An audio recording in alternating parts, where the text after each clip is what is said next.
We are about to learn the story of a man who devotes everything to his slave girls. But first, we need to know about S-rank adventurers. These people are known to possess amazing strength, and they all had the ability to lead people and make the right kind of change to this fantasy world they live in. One man in particular is Egil Volts, who is probably the best of them all. Not only can he command men to follow in his path, he can also command cute girls to give in to their intrusive thoughts as and when he pleases. Now, we move to the town of Krishna where a slave auction is being held. A slave girl has just been sold to bidder number 56 for a whopping amount of 420,000 gold coins.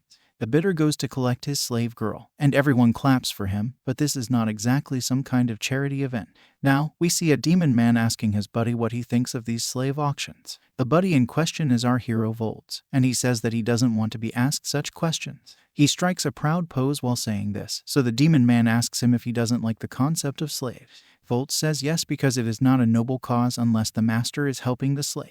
He then scolds the demon man for bringing him here despite that fact. And we also learn that his name is Jessendorf, also known as Jess. Volts goes on to say the whole idea disgusts him because he can't bear to watch auctioneers selling lives as if they are just toys. Jess, however, tells our hero that even he needs slaves, especially if he considers the kind of work he does. Since he is an adventurer, he will need some girls to take care of the house while he's out solving quests. The talk of guests makes Jess realize that Volts has done something amazing not too long ago. We learn that our hero had taken up a quest that even made the guild members shake in their boots. As a matter of fact, the one who gives out quests even considered giving up on this quest till Volts came along. We can see that it involved taking on some kind of giant monster that looked like a demon. We are then taken to a short flashback to when our hero challenged the beast all by himself. The battle did not last too long though, because all that Volts needed to do was strike the monster with his sword once. As we see Volts ripping through the demonic beast with so much ease, Jess tells us that such an achievement is worthy of being S-class. However, the demon man's words have no effect on our hero because flattery will not get you anywhere with him. The point of the matter is that Volts does not enjoy the concept of people using other people as their tools. Of course, these are very noble words, but Jess is not one to back down so easily, so he tries to tap into our hero's intrusive thoughts. He tells him that it would be quite nice to have a cute girl who would listen to every word he says.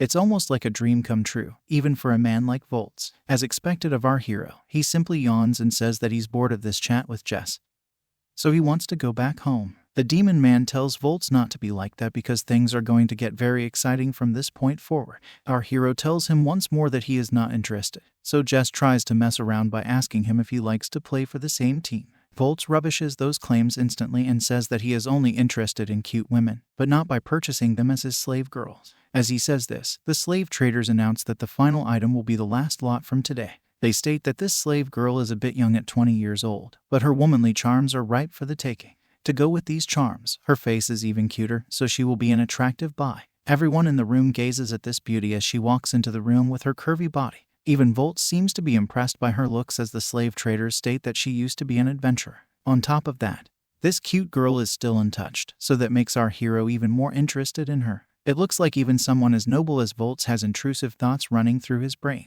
He starts to reconsider all his life's principes as this amazing girl makes a cute face and prepares for her body to be sold to a shady master. Everyone awaits the start of the bid because they really want to get their hands on this beauty. As expected, the bidding starts at 6,000 gold coins, and what follows is total chaos. All the shady men in the room can't control their excitement as they keep trying to outbid each other. The bids reach 10,000 gold coins in no time, and Jess comments that a person can buy a house with that much money. However, the real shocker is that a new bid of 10 million gold coins has not come from any of the shady men, but rather from Volts himself. This makes Jess speechless, and even the other people in the room are not able to digest the fact that such a massive bid has been made at an auction house. Of course, our hero always looks serious, so some of the bidders think that he is some kind of scary beast. Others say that the cute slave girl will surely break if he gets her to come with him, but the show must go on, so the bid is raised for Volts, who is bidder number 39. There aren't many people who have this kind of money, but one old man gathers all the courage in the world to bid 11 million gold coins. Volts raises his bid to 13 million gold coins in the blink of an eye, and this makes Jess wonder what's going on in his mind. As expected, this turns out to be the final bid because no one seems to have the wealth to counter our hero. With that, the slave girl is sold to Volts for 13 million gold coins, and this turns out to be the highest bid in the history of slave auctions. Now that the formalities are done with, Volts final has a chat with his new slave girl, who bows down to her new master and thanks him for bidding such a high amount. We learn that her name is Eleanor. also known as Elle, and it looks like she has given her share of the bidding amount to her new master. Volts is a bit puzzled by this and asks Elle if she is fine with her decision. The slave girl simply says that since she is Volts' slave, her gold automatically becomes his possession. However, our hero is not one to be fooled so easily, which is why he asks her why she signed a contract with the slave traders in the first place. After all, even if the contract gave her 20% of the bidding amount, she would not be able to use it if she gave it away to her master. As a matter of fact, we also learn that Elle had claimed to end it all if her bidder would back down from the bid amount. The slave girl laughs with a cute face and reveals that she had initially planned to run away with the money before her master could get his hands on her. However, she claims that she would have only done this if she didn't like her master. Volts, on the other hand, seems strong and handsome, so he looks like the perfect candidate for her. Our hero is a bit taken aback by the compliments, but he tells Elle that she doesn't need to flatter him. The slave girl says that she is not trying to flatter him at all because it's the truth. Volts is glad to have met Elle's expectations, but then Elle reveals that she would like to ask him for a favor. This piques our hero's interest, so he asks his slave girl what she wants from him. That's when he receives the shock of his life as Elle asks him to end her childhood friend for her. Our hero can't even understand what his slave girl is saying, because this sounds a bit too silly, but Elle doesn't look like she's messing around. Things have taken a rather surprising turn, so Volts asks his slave girl why she has such a request. That's when Elle reveals this friend of hers had tricked her and sold her to the slave traders, which was why a girl like her was seen in a place like this. Volts figures it's a simple case of revenge, so he asks Elle how the whole thing happened in the first place.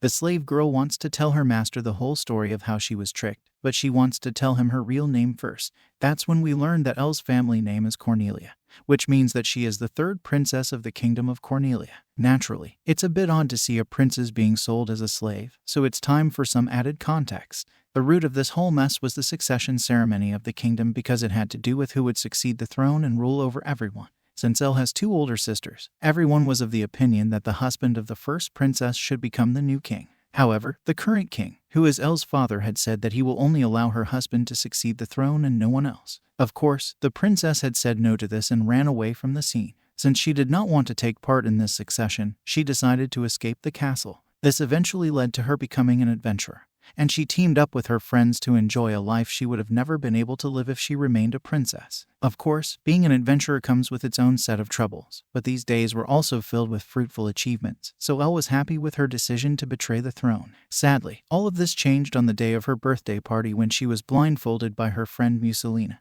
also known as Lena. She had told Elle that she was taking her to a secret present, so the princess could not move from where she was seated. As expected, Elle trusted Lena to give her a nice gift, and she was eagerly awaiting what was going to be given to her. However, the present turned out to be a slave collar that was put on her by a slave trader. At first, Elle got excited thinking that it was some kind of special gift, but soon realized that she was betrayed not just by Lena, but also by her other friends Mordred and Kurd. Naturally, she wanted to know the meaning of this, but soon realized that her friends must have been bribed by her sisters in order to ensure she would never come back for the throne.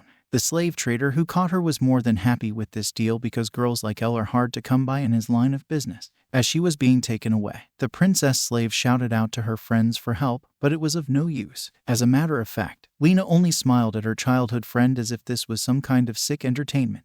Now, we move back to the present where Elle has become a bit emotional, so she tells her master that this was the basic gist of things. Of course, Volts is appalled to hear such a disturbing story of betrayal, because he would have never imagined royal princesses to stoop so low that they would end up bribing the friends of their own sister. Selling Elle off as a slave was a horrible thing to do, and Volts will not stand for it. Now, Elle begs her master to help her get revenge because she has to teach her sisters and friends a lesson. After all, she can never forgive them for the crimes they've committed against her. She even becomes full of tears as she says this, because she has had to go through some horrible times to get to this point. It's a blessing that she's even alive today, but that was not without the fear of being ended or violated at the slave camp. Each and every day was a scary nightmare for Elle, until our hero came along and bid a ridiculous amount of money for her. It's hard to say no to such a cute face. So Volts hugs his slave girl and tells her that he will do what she wants him to do. He just asks her not to make such a sad face in front of him again. Elle asks him if he's sure about this, but doesn't know how to address him as she doesn't know his name. Volts introduces himself properly to his slave girl and continues to offer her comfort by hugging her. It was from this point forward that our hero had promised not to let Elle wear such a sad look on her face ever again. Now, we move to the night time where Elle has dressed into a nice slave outfit. She asks her master how she looks, but there is only one real answer to that. Volts tells her that she's looking very cute and curvy, but also wants to know how many times she's going to make him say such things. Elle says that her master has given his slave girl such nice clothes, so it's only normal for her to ask him again and again. She thanks Volts once again for his kindness, but our hero says that he likes to see her in such clothes, so the pleasure is his. Now that they are done with the cute talk, Volts gets down to the first line of business, which is to take off the slave collar from Elle's neck. He gives her a control device which is known for being able to activate and disable any items that relate to slavery. Elle is a bit surprised to see this, and she asks her master if he is not worried that she will run away if he takes off the collar. He simply says that he would always choose not to be suspicious of others, and instead focus on believing in them, even if they were to betray him later. He has a rather noble way of living his life, and this makes Elle place even more faith in her master. However, she also calls Volts a weird man and says that there's no need to remove her collar. Our is a bit surprised to hear this, so he asks Elle if this is fine for her as the slave collar can be a scary thing.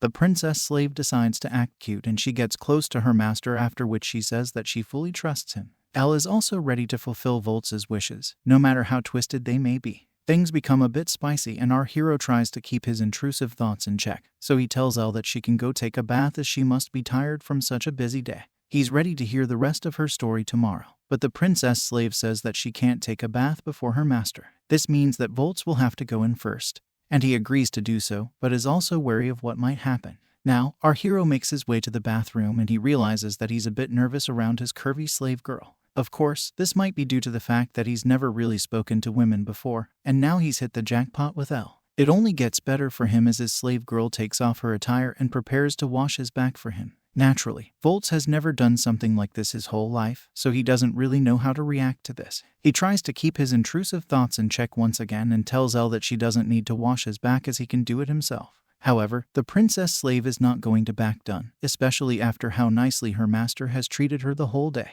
Elle feels like she needs to do something to prove her value, so this is one way to show it. Of course, she also worries whether she isn't charming enough for Volts, but we all know that this is not the problem. Our hero tells Elle that she is a very charming woman, but this only makes her want his body more. She says all kinds of things to imply that she only wants to be with Volts. But our hero activates alpha male mode for a bit. He asks his slave girl if she really wants to love him all her life, and she says that she will be very happy to do so. On top of that, if her master were to love her back, then she would be absolutely delighted. These words can do all kinds of things to a man, so Volts tells Elle that she can't take back whatever she has said, even if she comes to regret it later. As of now, she can focus on washing his body, so the princess slave agrees to it. We can see that our hero has a strong build and a lot of scars on his body, so Elle gets excited upon seeing them. She comments on how strong and manly this is, so Volts asks her if wounds are really her thing. Elle comes close to his ears and whispers that she likes all of him, whether it's his wide chest or his thick arms. This kind of talking triggers Volts and his intrusive thoughts take over his mind once again. He says that Elle really knows the words to please a man, so he wonders if she really is as innocent as the slave trader had claimed her to be. This leads to a rather hilarious situation as Elle becomes a little more aggressive in bathing her master and she asks him if he thinks she is used to flirting with men. He says that isn't the case, but it looks like his slave girl is focusing too much on his wounded areas. Elle says that she will only talk to her master like this and no other man can enjoy her sweet words. Now, Volts takes a look at Elle's eyes and states that he's been captivated by them for a while. He can also feel her soft and comforting breath as her face is close to his. This makes our hero wonder if his slave girl is waiting for him to place his lips on hers. However, he is also scared to do it because he could be wrong.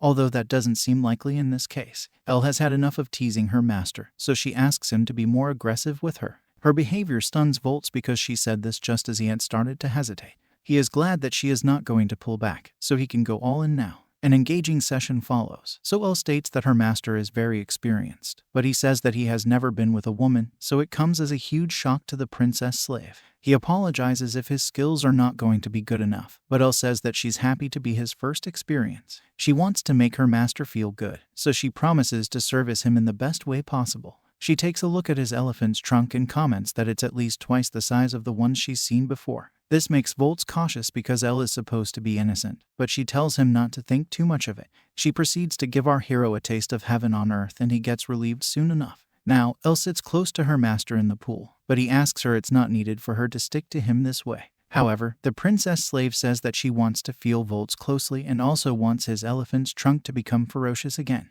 If it were to happen, then she would happily repeat her services again. Elle asks if her lips were to her master's liking, and he says yes instantly, because he can't really complain. The princess slave is glad to hear this, so she tells Volts that they should take things to the bedroom now. This is where our hero will be able to show the true power of an S-rank adventurer to his princess slave. He activates alpha mode again and carries Elle to the bedroom, so she gets excited for what's to come next. Even Volts feels the same way. And that's obviously because he's going to have his first time with a princess girl, even though she's technically a slave that he had bought from the auction. He finds this rather strange because he is an S-rank adventurer after all. He has completed so many S-rank quests in this fantasy world, and they involve fighting dragons and all other kinds of legendary monsters. He's even beaten the mythical beasts of history with ease. But none of these tasks have gotten him as excited as he is right now to do shady things with Elle. As expected, he should be thinking like this because he's never done anything of the sort before in his life. Now, both our hero and his slave girl are in bed, but Elle has an odd look on her face. Volts asks her if all is well, and she says that she's just shocked to see how her master was able to carry her all the way from the bathroom to the bedroom. She gets very tingly and happy because of this, so our hero says they should pick things up from where they left off. In the middle of the violation, Volts says that Elle's body is very girly and curvy, but some parts are pretty firm, probably because she has been an adventurer before being sold as a slave. Elle asks her master if he's familiar with the sights of female bodies, so he awkwardly says no and goes on to ask for her adventurer rank. They put a pause on their shady acts, and then Elle looks for her guild card, which she had left somewhere in her towel. After a bit of looking around, she finds the guild card and we learn that she is rank C. Volts is quite impressed to see this because princess girls are not known to have such a rank. He goes on to ask Elle for her class, and she says it's Saint Force, which is actually a very helpful class. We learn that the people of Saint Force class have the ability to summon holy beasts to fight for them. These holy beasts have attacks that are extremely powerful, but at the same time, the one casting the spells needs to be careful about making the beasts attack in quick succession. After all, this kind of power takes a lot of energy and can drain the caster if done in haste. It is due to the high mana consumption that this kind of class is not very popular amongst most adventurers. Volts comments that Elle really picked out a unique class for herself, but she says that she couldn't help herself as the holy beasts were too cute to resist. Of course, Volts is taken aback to hear a cute girl feeling the same way about a holy beast, but that's just the kind of person Elle is. He thanks his slave girl for her insights, so she also asks him to show his guild card. He guides Elle to the card, and she is shocked to learn that her master is an S-rank adventurer. She can't believe this, especially since Volts is a solo hero, but he tells her that he's been told by many that he is very talented and powerful. However, this presents a different kind of problem to Elle because if her master helps her with the revenge plan,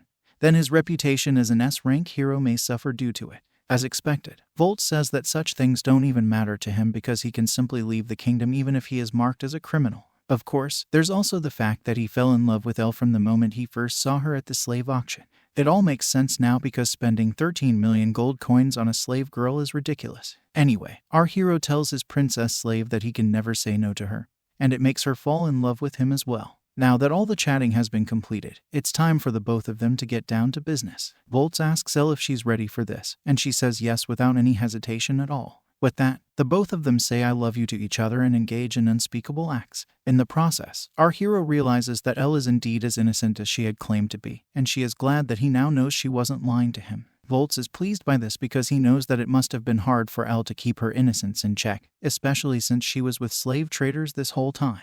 She explains that the slave collar had prevented her from harming her master, but she could protect her own innocence by using other means such as threatening to end it all, which would mean the slave traders not having anyone to sell. Volts unleashes his S-rank elephant on Elle's twin peaks and curvy body, so an intense session follows which ends pleasantly for the both of them. After all is done, Elle says that her stomach feels warm, almost as if there's a baby inside her now. Volts says that if this is the case, then she will become a slave wife. Elle thinks it's a funny term, but she doesn't mind it at all if it means that she can be with her master for life. Our hero realizes that both he and the princess slave are covered in sweat, so they should go take another bath. Elle is ready for it, but she asks her lover boy to carry her in his arms to the bathroom. Volts jokes and comments that his slave likes to make a lot of demands, but Elle simply says that she can't walk properly after what he did to her. She asks Volts to take responsibility for her curvy body and the future it holds with him, so he instantly picks her up and asks her if she is going to be able to enjoy her life together with him. She says yes without a doubt, and the couple becomes even more romantic. Now, Volts carries Elle down to the bathroom, but he knows that her wounds from being betrayed might still be lingering in her mind. At the same time, Elle thinks of ways in which she can please her master even more. Our hero feels that he should find out more about Elle's revenge targets, and the princess slave feels that she needs to learn more ways to please a man. They both decide to head out to the town tomorrow as they are also burning with motivation. We move to the next day as Volts approaches Jess, who is eating some food. He says he has something that he wants to ask the demon man. But Jess is shocked to see Volts like this. After all, he is looking very refreshed and is glowing, unlike how he usually shows himself. The demon man is interested in learning more about Volts' demands, so he asks our hero what he needs to know. He says that he wants Jess to find 3 adventurers from the guild, and adds that they are all rank C. He also states their names as Kurd, Modred, and Lena, after which he specifies that they are 2 men and 1 woman. Jess is intrigued by the fact that an S-rank hero is looking for C-rank adventurers, so he takes a pause. Volts asks the demon man if there is a problem, and he says yes because his radar only involves high-rank adventurers. He doesn't usually look for information on lower ranks. And on top of that, he doesn't even know where the hangout spot is for these people. Despite these issues, Jess says that Volts have to wait for 1 week before he can come to him with results. Our hero is pleased by this answer because it's fast enough for him, since Jess doesn't need that much time for this request. Volts decides to give him one more task. This one is a bit more unorthodox as he asks the demon man to get him in touch with a slave trader, and that too, a person who deals in human slaves, both men and women. Of course, it's not normal to hear such a thing from Volts, so Jess takes a moment to digest what he has just heard. He puts 2 and 2 together, so he asks our hero if all of this is because of Elle, whom he had bought the other day in front of him. Volts has no shame in saying yes and reasons that she had asked him to do this for her as a favor. However, the main reason behind this is that our hero wants to do it out of his own free will. We learn that Elle still gets nightmares from her past as a slave girl, and Volts got to see it in the night when they were sleeping in the same bed. Our hero wants to free his princess slave from the nightmares of her past that still haunt her today. Jess is a bit cautious after hearing this, so he advises Volts not to trust slaves too much as they can be unreliable. He even tells our hero that he should not experience another betrayal, which means that something bad had happened to him before. This clearly affects the S-rank fighter, as he fumes over it and looks at Jess with a raging passion. He demands to know who told the demon man such a thing, but he simply answers that it was nothing more than a passing rumor. However, judging by the reaction Volts just gave, it looks like there's some truth to that rumor as well. Volts doesn't want to waste time on silly topics, so he tells Jess to zip it and only focus on the work he is giving him. Our hero orders the demon man to report any leads that he finds on an immediate basis, so he agrees to do so without any further comments. With that, Volts steps out of the inn and wonders how Elle must be doing over here. After all, slaves are not seen in the best light by the regular folks of this town.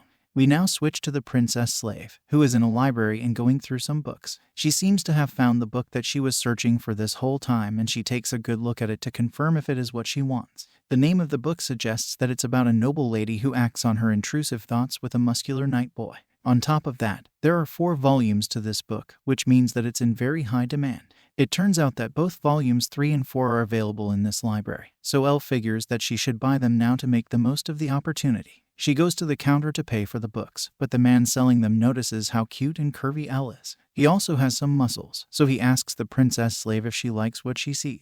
Of course, his eyes look like they're filled with intrusive thoughts.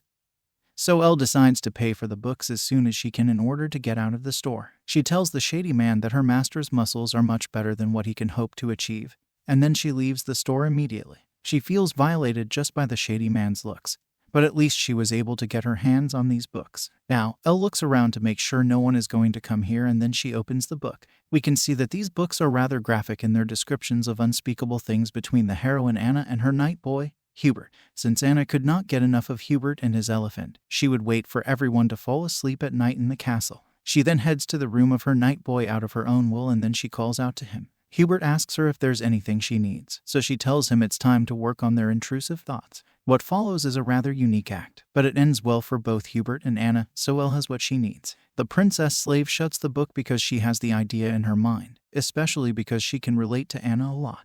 Not only are the both of them princesses, Anna did not like doing shady things with men at first, just like Elle. However, she finally tapped into her true feelings and slowly started to desire Hubert's body due to her own needs. Elle is also like this because she has a lot of desire for Volts and his elephant's trunk as well. After realizing how she can use her twin peaks in more ways than one, Elle figures that she now has a new move to try in the bedroom. However, she realizes that her master is very gentle and caring, so she needs to be more aggressive with him. She gets all kinds of twisted fantasies in her mind, because she starts to think about how she's Voltz's slave and can't defy him no matter how twisted his own intrusive thoughts might be. After all, her sole objective is to please him in every way possible. Such shady thoughts cause Elle to wonder how unbecoming she is, that too in public, so she tries to keep herself in check. Suddenly, she hears someone screaming at another person to give back his slave, so she decides to check it out. Elle goes towards the noise and it looks like the other person also does not wish to give over the slave as he believes she belongs to him.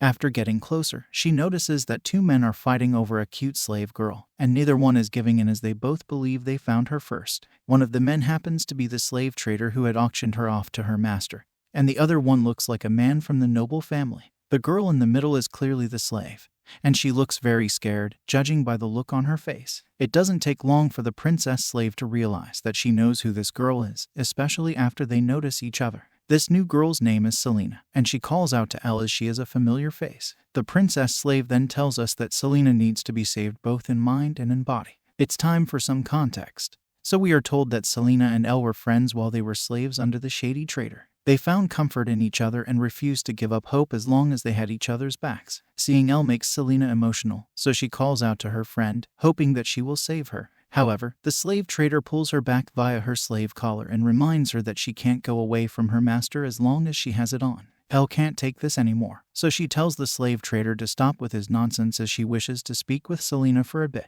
Seeing the princess slave makes him recall that he had sold her the other day, so he says that he does not have any business with her anymore. However, Elle tells him that if he's going to behave this way, then he will have to deal with her master. The slave trader doesn't care because he has no idea who Voltz is, so Elle tells him that her master is an S-rank adventurer. Hearing this makes the slave trader panic, so he tries to talk his way out of it, but Elle is not going to let him off so easily. She warns him that if she reports this to her master, then the slave trader will not live for long. Of course, it's not like Elle is useless as a fighter, so she prepares to teach him a lesson with her own powers as well. The princess slave has no problem in taking matters into her own hand, so the slave trader figures he shouldn't take the risk. He allows Elle to have a word with Selena and tells her to be quick. The girls hug each other after such a long time, and Selena breaks down upon finally being with Elle again. The princess slave asks her if she's all right, but the only thing Selena can say is that she was very scared when she was all alone.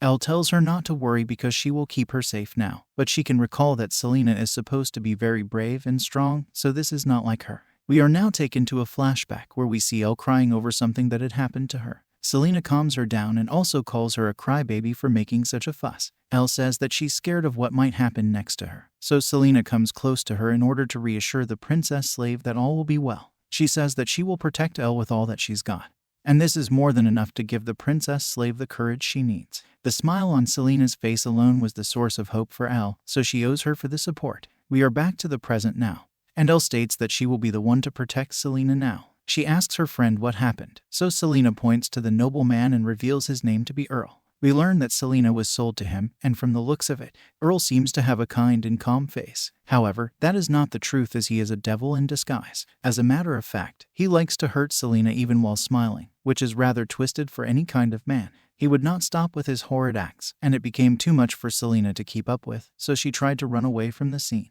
However, this was of no use, as Earl was able to track her down with ease by making use of his noble status. Elle can't stand to hear this, so she asks Selena if Earl did anything else apart from harming her. Selena says no, which means that she is still an innocent maiden. This is good enough for Elle to make a stand, so she asks the slave trader if he will be in charge of Selena during the slave auction. He says yes, so she asks when the auction is happening. Keeping everything in mind, he says that it should be a week from now, so Elle tells him to promise her that he will not lay a finger on Selena till then. The slave trader tries to act shady by saying Elle will need to fill a contract for him to make that kind of promise. The princess slave is not here to play games, so she looks at the slave trader with serious eyes and orders him not to lay a finger on Selena till the date of the auction. The slave trader figures she is not messing around, so he says that he was just joking and will honor his promise to keep Selena out of harm's way. Elle reminds him that Selena is no longer a maiden when she sees her next. Then the agreement between her and the slave trader will be as good as broken. He agrees to her terms, but then asks if she intends to buy Selena as her own slave girl. That's when Elle states that she will most definitely return for her friend and purchase her at the auction. Come to think of it, Elle can end the slave trader now and take Selena with her, but she could risk her friend's life by doing so. The only way to get Selena fair and square is to purchase her at the auction, so Elle keeps her calm and sticks to her word. Of course, this doesn't go down well with the Earl, who is shocked to see a princess slave trying to buy his own slave from him. He asks her if she is trying to get in his way, but she is not afraid of him, so she says yes and declares that she will not allow him to do as he pleases with Selena. Earl tries to act scary by saying he is the one who will own Selena as he seems to have an interest in her. The slave girl is not too pleased to hear this, but Elle urges her to wait till the day of the auction because she will definitely come to save her. The slave trader is not too happy to see Elle like this, because she is acting like a princess even though she was sold off as a slave only one day ago. With that, everyone walks away from the scene and Elle makes a promise that she will most definitely save Selena. Now, we move forward to our hero's home where his princess slave has told him everything about Selena and what happened with the slave trader. Volts pays close attention to the whole story, but he sees Elle trying to be cute, so he asks her if she is doing this to gain his favor. The princess slave is shocked to hear his choice of words, because that's not what she's trying to do here. She bows down to her master and says that it was never her intention to ask for his favor because she only wants Volts to honor her selfish request. Luckily for her, Volts is not asking this in a bad way because he and Elle have already crossed the norms for what a normal relationship between a master and his slave usually are. Our hero asks his princess slave if she remembers this, and then he states that he loves her. He is actually surprised that she does not feel the same way about him, because this is not how lovers ask each other to help out with something. Hearing this brings tears to Elle's eyes and she realizes how foolish she has been all this time. Volts is not just her master now, but also her lover, so she should treat him like one. She blushes and smiles, after which she declares that she loves Volts very much and shares the same feelings for him. Now that this has been cleared, our hero holds Elle in his arms and tells her never to behave this way with him again. After all, he did say that he could never refuse her for anything, so she can come to him with any request that she has. Elle becomes very emotional and she begs Volts to save Selena because she is her true friend. Our hero says yes without even a moment of hesitation, and then we see the couple having a nice meal with each other. Volts asks Elle when the auction is going to happen, so she says a week from now, but also mentions that there is one more person who is going to bid on Selena. Volts wants to know who is competing against them, so Elle reveals it's Selena's former owner, Earl. Our hero realizes that this might be tough because a man like Earl will have access to earnings from the royal family. Elle gets worried and asks her master if this is going to be a problem, but he asks her not to make such a face as all will be fine. However, in his mind, he thinks of a way to get Selena because he did just spend 13 million gold coins on Elle. At the moment he has around 4 million gold coins in his account, but that is by no means a small amount. Even so, Volts knows that he should not take the risk, so he thanks Elle for the meal and suggests that they should go out on a quest once she's done eating. The princess slave is a bit confused at first, but then Volts explains to her that they are going to rack up a fortune by completing quests until the day of the auction. Once that is done, they can go save Selena, which gives hope to Elle. She smiles and blushes yet again, after which she agrees to help her master on this mission. To kick things off, Volts takes on all kinds of quests, and the first series that he has picked is rather intense. He has to slay 5 goblins, hunt a ghoul, capture a morphal beast, slay 5 drake beasts, and finally hunt a red dragon as well. Basically, these are 5 conditions merged into one quest, but that means that the bounty should also be as high. Volts takes Elle with him on his horse and realizes that one of the tasks isn't a rank mission, but that should be fine because they have a week to get the job done. Elle is also confident that they can complete these tasks and use the money to save Selena. The couple gets everything in place from the guild, and then they set out on the horse, but not before the reception boy Havalik gives something to Elle. Our hero is curious to know what it was, so he asks his princess slave about it. That's when we go on a bright flashback to when Havalik gave Elle a small bag filled with a mystery item. The reception boy whispers to Elle that if she uses this item, then she will be raring to go even after 7 days of quests. She blushes and accepts the item, after which she gets even more excited for the missions that they have ahead of them. Of course, the item in the bag could be used for a lot of things, but the princess slave tells her master that the item is just a set of provisions that will help increase her stamina. Elle continues to say that Havalik is a good boy and Volts should continue working with him. Our hero has no issues with that, because he has known the reception boy ever since he was just a beginner as an adventurer. Elle's twin peaks start talking to Volts, so he asks her if she wishes to go on a quest in the dress she is wearing now. As expected, he doesn't want his intrusive thoughts getting in the way of his mission, but Elle maintains that she will keep this dress on.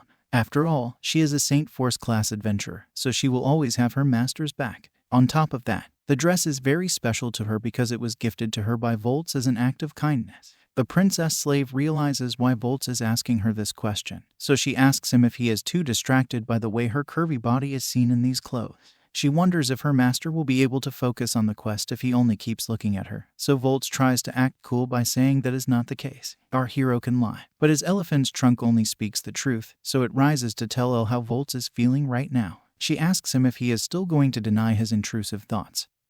So he has no other option but to tell the truth. All of this is clearly Elle's fault, so she decides to take responsibility for it and calm down her master's trunk. This is a risky thing to do, but Elle gets to work and gives Volts some heaven on earth in the middle of the woods. After refreshing herself with some fluids, the princess slave says that her master's trunk has a thick and manly smell. This means that she can only expect great things from Volts tonight, but he doesn't understand what she's trying to say. After a while, he figures out that Elle wants to do unspeakable things with him tonight. But before he can clarify this, the lovers hear some noises coming from a distance. They take a look at some smoke coming out of the woods, and Elle asks what could be the scene over there. Volts says that it's most likely a group of adventurers fighting some kind of beast or other monster. The noises grow louder, and then we see that the fighters are actually a couple of cute girls named Luna and Sana. They seem to be running away from something, as Sana tells Luna that they need to lure it out and try attacking it again. Luna is fine with that, so the girls begin their mission and step out of the bushes to lead the monster towards them. This beast turns out to be a giant cyclops monster, as can be seen by the way it towers over the trees. Luna and Sana keep an eye on it as they try to lure it out into an open space. Luna seems to be scared of the beast, but Sana looks like the braver of the two. She notices our hero with his princess slave, so she worries that another set of adventurers may end up stealing her bounty. Sana is not going to give up her game so easily, so she prepares to show the giant monster what she's made of. She summons the light element within her and calls upon the power of the angels to unleash a Nova Blast on the Cyclops monster. It's a rather deadly blow, and she even lands a direct hit, so Sana feels like she has defeated the beast and can claim her bounty. However, the smile on her face suddenly turns upside down as there isn't even a single scratch on the monster. She doesn't know what to do now, so Luna decides to step in with her own skills. She takes her bow and arrow, after which she strikes a pose and calls upon the powers of heaven. Luna then hopes for a direct hit and launches the heavenly rain attack on the overpowered beast. The shower of arrows lands on the Cyclops monster, but even that has no effect on it. Now, Volts finally gets to see what's going on, and even he comments that such moves are not going to work on this monster because it is a glaciant. Elle also has a look of concern on her face as the Cyclops monster launches its own attack on the girls. Luna and Sana run for their lives because they don't have any other tricks up their sleeve. They can't really avoid the beast for long due to its massive size, so the punches being landed by the glaciant start to reach them soon enough. Just when it looks like Luna and Sana are going to be smacked, Volt steps in like a true hero and rescues the cute girls from certain doom. He and his horse manage to make it just in the nick of time, and he asks the girls if they're okay, but we can see that he's grabbing Luna where she doesn't need to be grabbed. On top of that, Sana tells him not to try and steal their game even though they clearly don't stand a chance against the glaciant. Our hero comments that Sana has a loud mouth on her, but Luna asks him not to grab her twin peaks with such passion. Sana calls out Volts for being a creep, but he says he's not really doing this on purpose. Meanwhile, Elle decides to take on the Cyclops monster, so she stands in close range and begins chanting a spell. She summons an army of Fenrir wolves, after which she commands them to attack the glaciant with all they've got. The intention is also to lure the monster away from Luna and Sana, so the white Fenrir wolves circle around the giant beast to distract it. However, the problem is that Elle uses up too much of her mana and this process falls to the ground. She laments that it's been a while since she's used her powers, so she's forgotten how much energy it sucks out of her even to summon the Fenrir wolves. The beast closes in on Elle and things aren't looking too good for her, so Volts calls out to her and even she calls out his name. Our hero charges at the beast, but he realizes that he won't make it in time to save his princess slave, so he has to stop the glaciant in its tracks. On that note, he summons his endless sword attack and stabs the giant Cyclops in its legs by launching swords from under the ground. The beast is now trapped and defeated, thanks to the endless blades that have come from soil, and Elle is pleased to see this. She realizes how powerful her master really is, and then Volts comes to her to ask if she is alright. This goes on to show that our hero truly is an S-rank sword genesis. Now that the danger is over, we learn that Luna and Sana are twins who always stay with each other, no matter what. Elle is also feeling much better after regaining some of her mana, so she thanks Volts for his services. She also comments that her master has an amazing move in the sword attack he just used. He reveals that it's actually called Infinite Sword Dance, which uses tons of swords that have been stored in another dimension. The fact that he can make these swords appear from wherever he wants goes on to show that he has mastered sword genesis. This is an ability that can only be used by those who have attained the highest rank in sword skills, so it looks like Volts has a diverse range of powers. Now, our hero turns to the cute twins and asks them for their adventurer ranks because they are clearly not good enough to take down a Gleason. The girls are a bit shy and scared after seeing his S-rank skills, but Volts gets scary because he wants to know why they're not giving him an answer. Luna and Sana hug each other out of fear, so Elle tells her master that he should not scare them like this. Volts realizes what he's doing, so he says that was not his intention. The princess slave goes to Sana and gives her a smile, after which she explains that Volts may look scary, but he's actually a very kind man. Sana doesn't want to say it, but she eventually reveals that her rank is E, which is the lowest rank possible. Volts calls this out and tells the cute twins that they were being very reckless in trying to take on the Gleason. They know this, but they figured that if they could beat the monster, then they could prove themselves. After all, they want to get strong and they look very determined as well, so Volts is impressed by their passion. However, he states that it is this very same passion that could bring about their downfall, so Elle asks him to be more polite. Our hero figures he should help out the cute twins, so he asks if they want him to show them how to fight. They make some odd faces, so he asks why they're giving him such looks. After all, it would be the best thing for these girls to learn from a skilled fighter like Volts. But then Sana and Luna get into a discussion with each other. Sana doesn't like the look of our hero, and she tells Luna that it's not going to be of any use as he might just take all their money after teaching them some useless tricks. Luna comments that they don't have any money to pay in the first place, so Sana tells her that Volts will sell them into slavery if they don't pay him. This makes Luna scared in a funny way, but then Elle shows up and tells the girls that Volts would never do such a thing. Sana wants to know what makes her so confident in this. So Elle explains that Volts is not the type of man to ask for money. She then goes on to take off her scarf and reveal her slave collar, which shocks the cute twins. They can't believe that a girl like Elle is actually a slave, but she says that her master has always treated her as an equal. He has never asked for a price whenever Elle has come to him with any requests. So she asks the cute twins if they still have some kind of issue with her master. Luna and Sana look at each other for a second and then they rush past Elle towards Volts. They both bow down to our hero and ask him for his help. Volts is unable to believe this sudden change in attitude, so he asks Elle how she was able to pull it off. The princess slave simply smiles and says that it's in her nature to do so. Now, the team sets up a camp and enjoys a meal with each other where some tasty meat is being roasted. Sana is overjoyed to eat such good food and she declares that she's been starving for so long. Luna agrees that the food is tasty, but she also asks her sister to behave herself. Volts has no problem with this, and he can see how alike the cute twins are. We learn that Sana is a priest girl and Luna is a mana archer girl who blushes way too easily. Volts tells the cute twins that he'll teach them how to fight while on his quest, so he asks them to join him and Elle. He also asks the girls to take their share of the bounty for beating the Gleason, but they say it's fine because they've already had such a nice meal. After all, they only want to get stronger, so they don't need money or rewards right now. Sana takes another helping of meat, so Luna tells her that she's eating way too much for her own good. However, Volts tells them to help themselves to as much food as they want. Now, it's time for bed, and we can see both Luna and Sana sleeping together in a cute pose. Elle takes a sneak peek and comments that they look very sweet in this sensitive position, and then she goes back to her master. Of course, Volts knows that the cute twins are probably sleeping so well because they had deprived themselves of food and sleep all this time in order to get stronger. That's a rather odd reason, so Elle wonders what could have made Sana and Luna resort to such methods. Our hero says that it can only be something like a purpose or an objective that requires the twin sisters to be strong. The princess slave states that if this is the case, then both Luna and Sana are a lot more mature than she is. The reason behind this is that at least Elle has an S-rank hero like Volts who is there to keep her safe. The cute twins only have each other to look out for, so they're fighting an even tougher battle. However, Volts tells her that he'd much rather prefer if the girls were like Elle and asked for help rather than trying to do everything by themselves. After all, he has the power to get things done for them, so they should allow him to help with their mission. However, if they don't even ask him for his strength, then there's nothing that he can do. Elle notices that her master feels bad for the cute twins, so she goes up to him and hugs him from behind.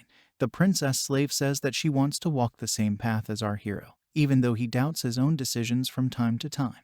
Of course, getting so close to Volts can only lead to his intrusive thoughts taking over, so he looks at Elle with a burning desire, as does she. They are about to lock lips and get down to business, but then Volts stops Elle in her tracks, which confuses her. She wants to know why her master is not unleashing the beast within, so he explains that there are two girls who are asleep right next to them, so it might not be the best idea to do unspeakable things to each other right now. The princess slave is not too happy to hear this, because she wants to use the skills that she learned in the shady books earlier. However, she has to obey her master, so she says she will do as he says and will not demand for anything by herself. However, if Volts decides to change his mind, then she will be more than happy to do what is needed to be done. Our hero tells his princess slave that he will not push her to do anything she doesn't want to, and suggests that they should go to bed now. The couple gets ready to get some sleep, but it looks like Volts is having some issues. Elle asks him if he's alright, but he keeps saying that it's very hot for him in this tent.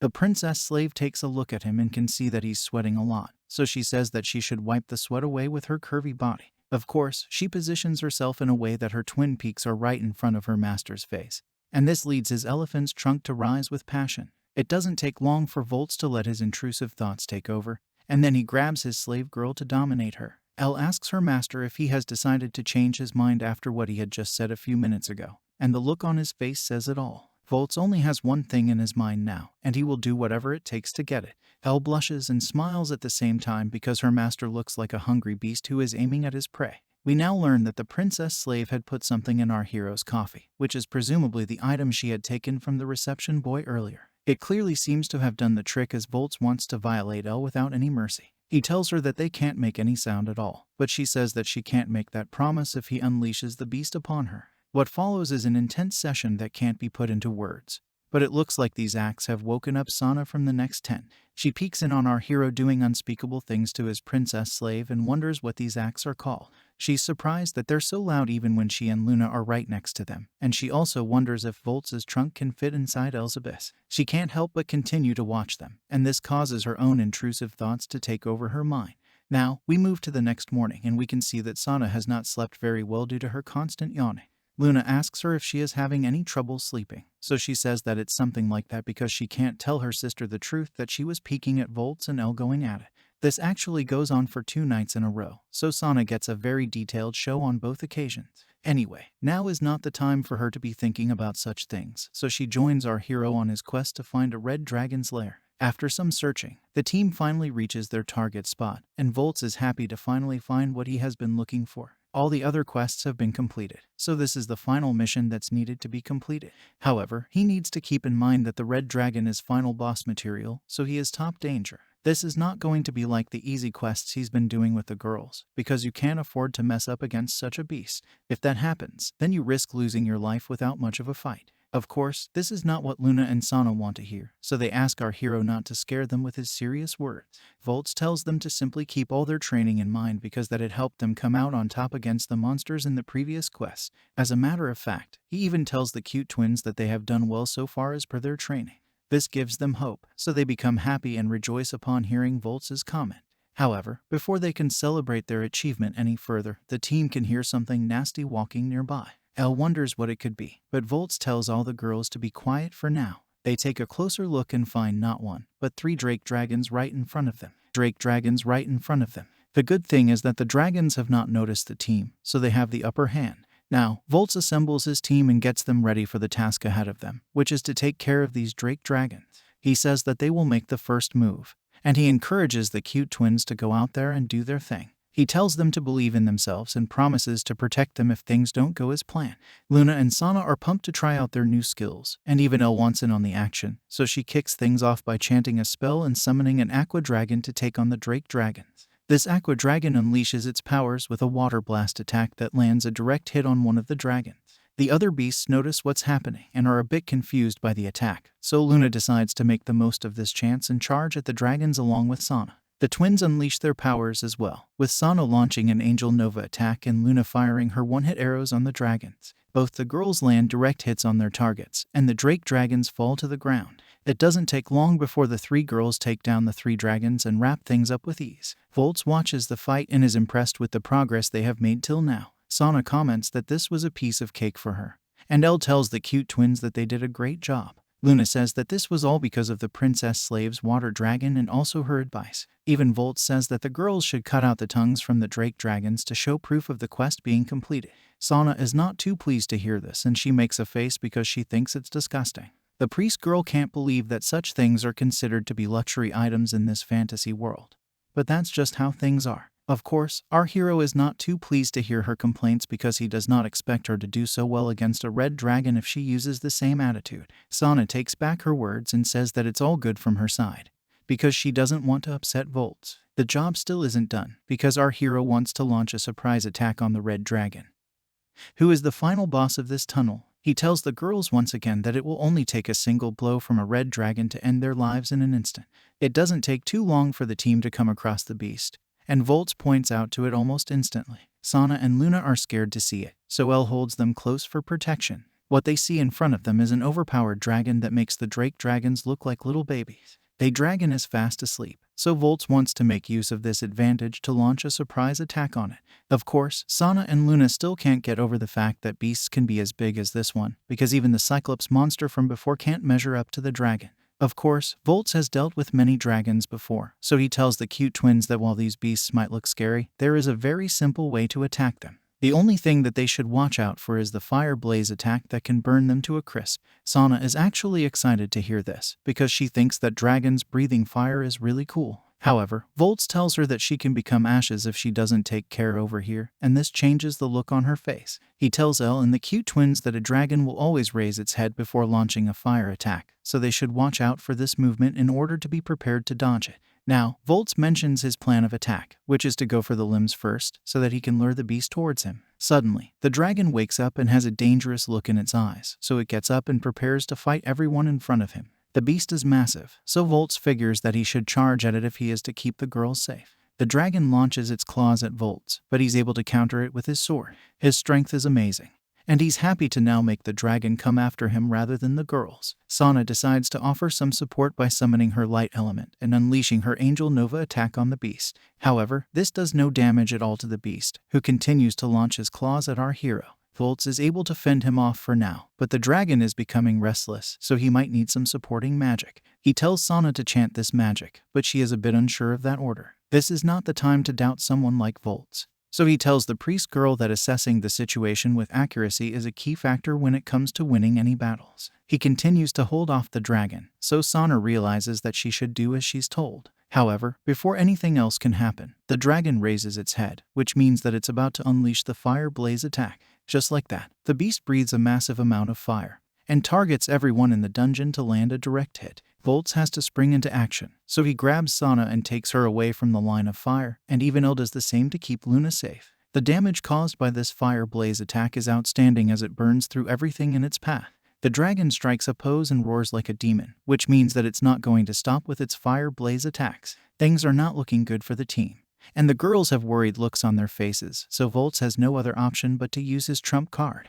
He holds Sana close and then unleashes his endless sword attack. The blades attack the dragon from the ground and cause a good amount of damage to its body. But the sword's holding it down. The beast is unable to move. Volts wants to see what the girls can do, so he tells Luna and Sana to attack the dragon now that it can't hurt them anymore. Elle also decides to step into the game and she unleashes her Aqua Dragon once more. Luna takes out her one-hit arrow and launches it onto the beast right after the water blast attack. Both the princess slave and archer girl land direct hits on the dragon, but Sana is not able to land an Angel Nova attack. Of course, this is not enough to take down the beast, so it raises its head for another fire blast. This time, the girls are ready for it, so they remain steady till the dragon unleashes its flames. They manage to remain alive, but the flames start to take over the dungeon as the damage is too much. The girls know that they can dodge the attacks if they just pay enough attention to the dragon, but the problem is that their mana points are being drained this way. At the current rate, they might even run out of MP before they defeat the dragon. In the middle of this, Sana says that even she wants to fight, but her confidence is low because she was not able to hurt the dragon even with her best move. Volts notices this, so he holds the priest girl's hands and tells her to chant the most powerful holy magic spell she knows. This is a bit too confusing for her, but our hero says that she needs to stop with all her sad feelings. He wants Sana to gain confidence, so he tells her that today she is going to take down a red dragon. This gives her some hope, but the problem is that she won't be able to chant her most powerful spell with the amount of mana she has right now. Sana is not sure if she can unleash the finisher move because she would love to take down this dragon even as Elle and Luna try their best to take it down. Luckily, our hero tells the priest girl that he'll share some of his mana with her to allow her to unleash the spell. Sana is shocked to hear this, but Volts gives her his power so that she can do this for herself. She can feel our hero's warmth flowing into her, but this is not the time for intrusive thoughts to take over, as she tries to ward off her shady intentions. The red dragon prepares for another fire blast since that's the only thing it can do with the swords holding it down. Elle and Luna worry because this time, they have nowhere to hide from the damage. It's at this very moment that Sana uses our hero's powers to start chanting her ultimate spell, and she summons the Angel of Judgment to unleash her attack. A massive surge of energy takes over her body, and she prepares to launch her finisher move with Volts guiding her from behind. He urges the priest girl to give it her all. And then Sana fires her Holy Judgment spell on the dragon.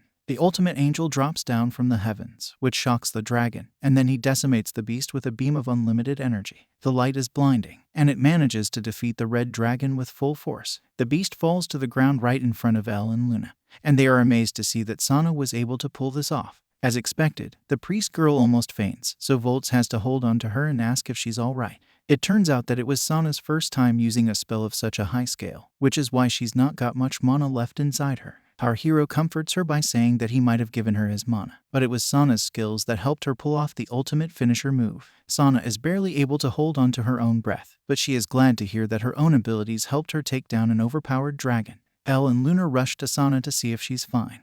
And Volts tells the girls that she's going to be okay, it's just that she has used up too much mana, so she needs to rest for a bit. As a matter of fact, even our hero feels a bit tired after giving Sana his powers, which means that it really takes a lot to summon the Angel of Judgment, since he needs to take care of the priest girl. Volts asks Luna and Elle to collect the scales of the red dragon, so they get to work. The slave princess tells her master that he doesn't need to worry about anything now, so he can rest and leave the rest up to her. As Elle and Luna go to the fallen dragon, Volts picks up Sana in his arms and comments that even though she likes to act all tough and feisty from the outside, her sleeping face is very cute and adorable. Now, the team moves out of the dungeon and back into the camp tents to recover from the massive strain of the quests they just completed. Volts says that he'll watch over Sana, so Elle and Luna can go take a bath with each other. The moment they leave the scene, Sana wakes up and greets Volts with respect. Our hero comments that the priest girl should go and join the others in the bath, but she says that she wants to talk to him about something private, which was why she was only pretending to be asleep.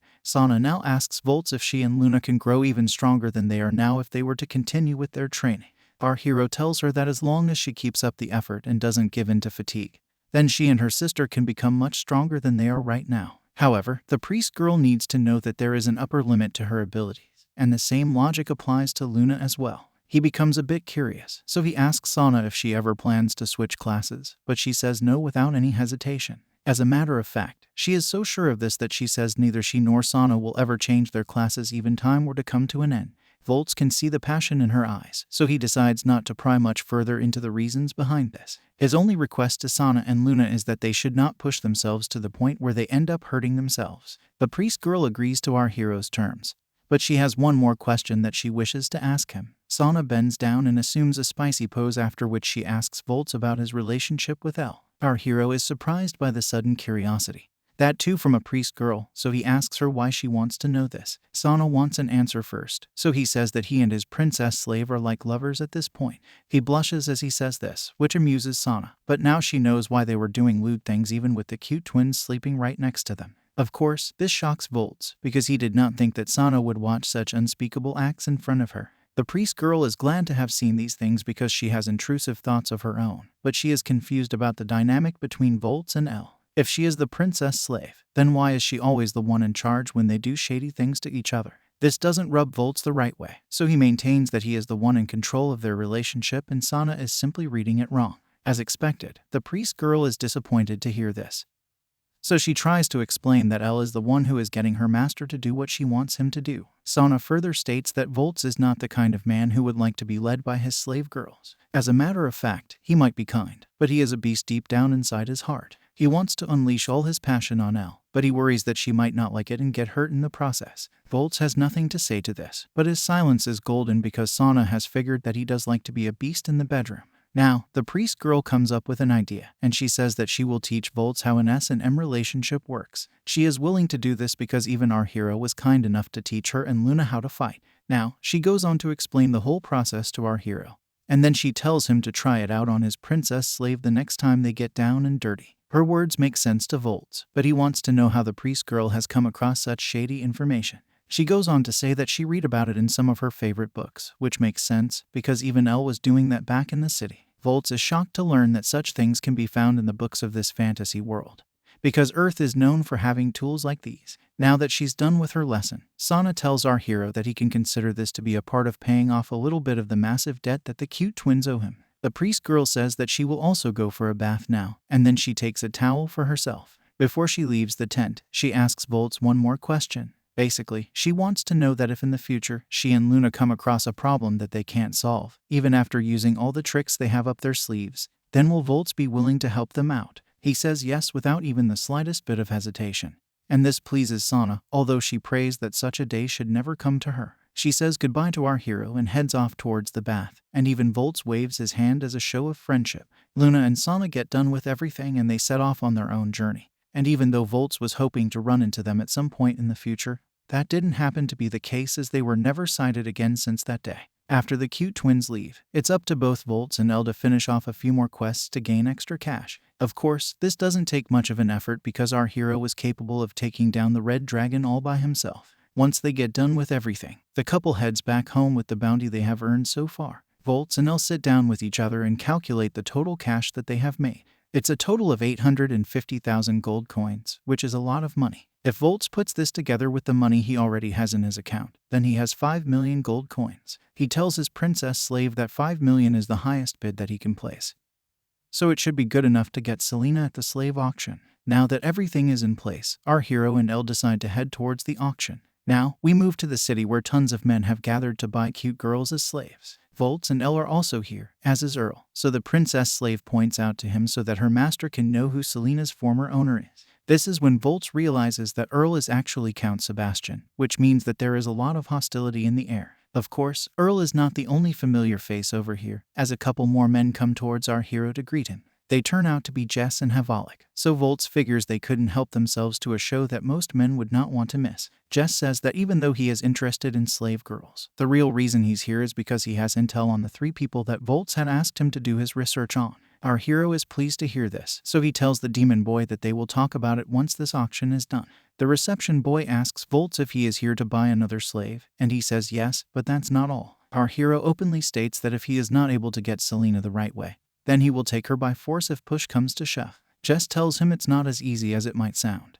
And Elle backs up the demon boy by saying Volts will be expelled from the city if he were to try such a thing. Our hero doesn't care for these basic rules, but Havalik tells him that he won't be allowed to enter any city that has slave auctions if he gets caught doing something shady over here. Suddenly, the auction begins, so the reception boy shifts his attention to the show. We keep seeing slave girls coming and going with all the men bidding for them like hungry animals. This is a bit too much for Elle to watch, so Volts asks her if she would like to go outside till the auction is over. After all, she does have some painful memories associated with this place, but the princess slave says that she will stay here right till the end because she owes that much to Selena. The slave trader now moves on to the next girl, and Elle points out to her master that she is none other than Selena. As expected, her opening price is 300,000 gold coins, and the opening bids start to flow in. Of course, Earl doesn't want to waste any time, so he opens with a bid of 1 million gold coins. Luckily, Volts is ready to counter him, so he raises his bid to 1.5 million gold coins. This shocks everyone in the room, and the bids continue to come in, so Selena figures that the man sitting next to Elle must be her master. Earl is not going to back off so easily, so he raises the bid to 3 million gold coins. Volts has reserved cash, so he lets the bids cross 4 million gold coins. The situation becomes intense, as Earl bids 4.5 million gold coins, and now Volts begins to sweat.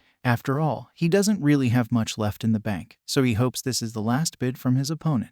He raises a bid for 5 million gold coins, and prays that Earl does not compete against him anymore. However, the evil noble raises a bid for 6 million gold coins without any hesitation. And for the first time in the story, we see our hero in a spot of bother. This shocks everyone in the room, as even Selena feels her hope slipping away as Volts remains silent when the auctioneers ask for another bid. Elle looks towards her master, but he says he doesn't have any money left in the bank. The princess slave begins to cry and asks Selena to forgive her, but it's our hero who feels the worst. After all, he was the one who had promised Elle that he would never bring tears to her pretty face again. Volts figures that he has no other method left but to take Selena from Earl by using force. He prepares his plan of action, but then he hears a voice bidding 6.5 million gold coins for Selena. To his shock and surprise, the man with the bid is none other than Jess, who looks very serious about his offer. Our hero wonders if the demon boy is having his own intrusive thoughts take over, so he asks him why he's doing this. Jess simply tells Volts that he's helping him win the bid for Selena.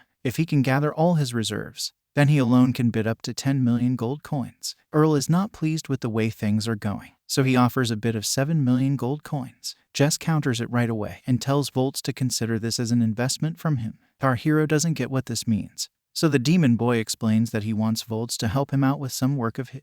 Of course, he wants to pay a fair price for this work, so he decides to help out with the bid. Also, it would be a huge problem for Jess if Volts gets expelled from the city for using force. Havalik also decides to join in on the action, and he says he can add another 2 million gold coins if push comes to shove. Volts doesn't know how to repay this kindness, but he is grateful to have such friends in his life, so he thanks them for their support. The bidding war is not over though, as the price has reached 9.5 million gold coins. Earl is yet to give up, so our hero and his team decide to test his funds and his patience. Havalik takes his excitement a bit too far and dares Earl to keep pushing the bid as he wants to see if the evil noble can go till 20 million gold coins.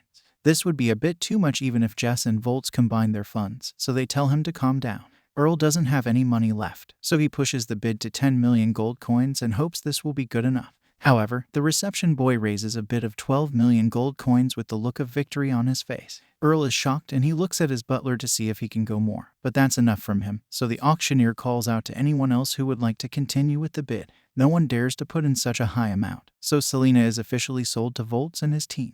Everyone rejoices upon this news and Elle hugs her master for helping her out with her request. Now that all of the bidding is completed, Selena and Elle hug each other out of joy. Both the slave girls are very emotional and Elle says sorry to her friend for keeping her waiting. Selena thanks the princess slave for all that she's done, but Elle says that she didn't really do much. This was possible only because of her master. And the last moment assists from Jess and Havalik. The demon boy mocks the reception boy and tells him there was no way he was going to hit 20 million, so he should not have made such a challenge. It's a nice moment, but then Selena asks Elle to run away with her together, which shocks the princess slave, because it doesn't make any sense. Selena explains that while she's very happy and grateful to Elle for all that she's done, the problem is that she is too scared of the men in this world.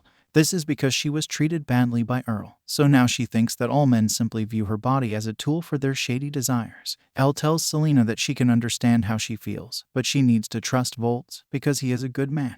Selena asks Elle why her master hasn't taken off her collar if that is the case. That's when the princess slave says that Volts had offered to do it, but she chose to keep the collar on to remind herself of the betrayal she had to face. Basically, even though she is living a happy life with Volts, Elle does not want to forget the anger he has built due to the way her own family and friends abandoned her. Selena gets it and says sorry for asking something out of place, but she still has her doubts. It's at this moment when Havalik asks Elle if she's coming to see Volts, so she says yes. Now, she turns back to Selena to ask if she would like to live with her in Volts, but the slave girl is not there anymore. Elle wonders where Selena has gone, and we can see the slave girl running away from the scene. She asks Elle to forgive her, but no matter how she thinks about it, she is just too scared to be around men. However, a black shadow suddenly appears from under the ground and traps Selena as we also see Earl's butler approaching her from behind. He grabs her from behind and holds a knife to her neck to make sure she doesn't scream. He then orders Selena to keep walking as his master is waiting for her. Soon enough, Selena is made to regret her own foolish actions as she is brought in front of the evil noble, Earl. He smiles in the most menacing way possible and even refers to Selena as his cute slave. But there is nothing cute about this situation, as can be seen by the look on her face. Now, we shift to Volts, who is being requested by the slave trader to escort him on a journey. He says that he wants to take a large sum of money to another city, and he needs protection from goons and robbers. There's no better option than an S-rank adventurer like Volts, but he wants to know where all this money has come from. The slave trader explains that it's the money he made yesterday from selling Elle to him, but he makes a mistake by referring to her as a slave woman. This angers our hero, so he smashes the slave trader's face to the wall and refuses the mission because no one can call Elle a slave girl around him. He goes on to scold the slave trader and says that it's people like him who make girls like Elle and Selena slaves in the first place. They simply strip the girls of all their happiness and force them to live sad lives. Volts is so triggered right now that he wishes to rip the slave trader into shreds, but he chooses not to do this because it will happen to him one way or another. After all, there are lots of nobles who hate slave traders, and there are also general fools who are after the money that comes with the job. Our hero puts on a scary face as he says this, and he succeeds in creeping out the slave trader. However, before he can torture him some more, Elle, Jess, and Havalik come to the scene, so he wonders what's going on. That's when he learns it's got to do with Selena running away. Now, we see Earl telling the slave girl that she came running back to him even if he did not win the bid. But we all know that's just a big fat lie. The evil noble says that Selena is very important to him and he only wants her in his life. Selena wonders what this could mean, but it's not anything nice, as Earl says he wants to harm her in ways that she has never imagined.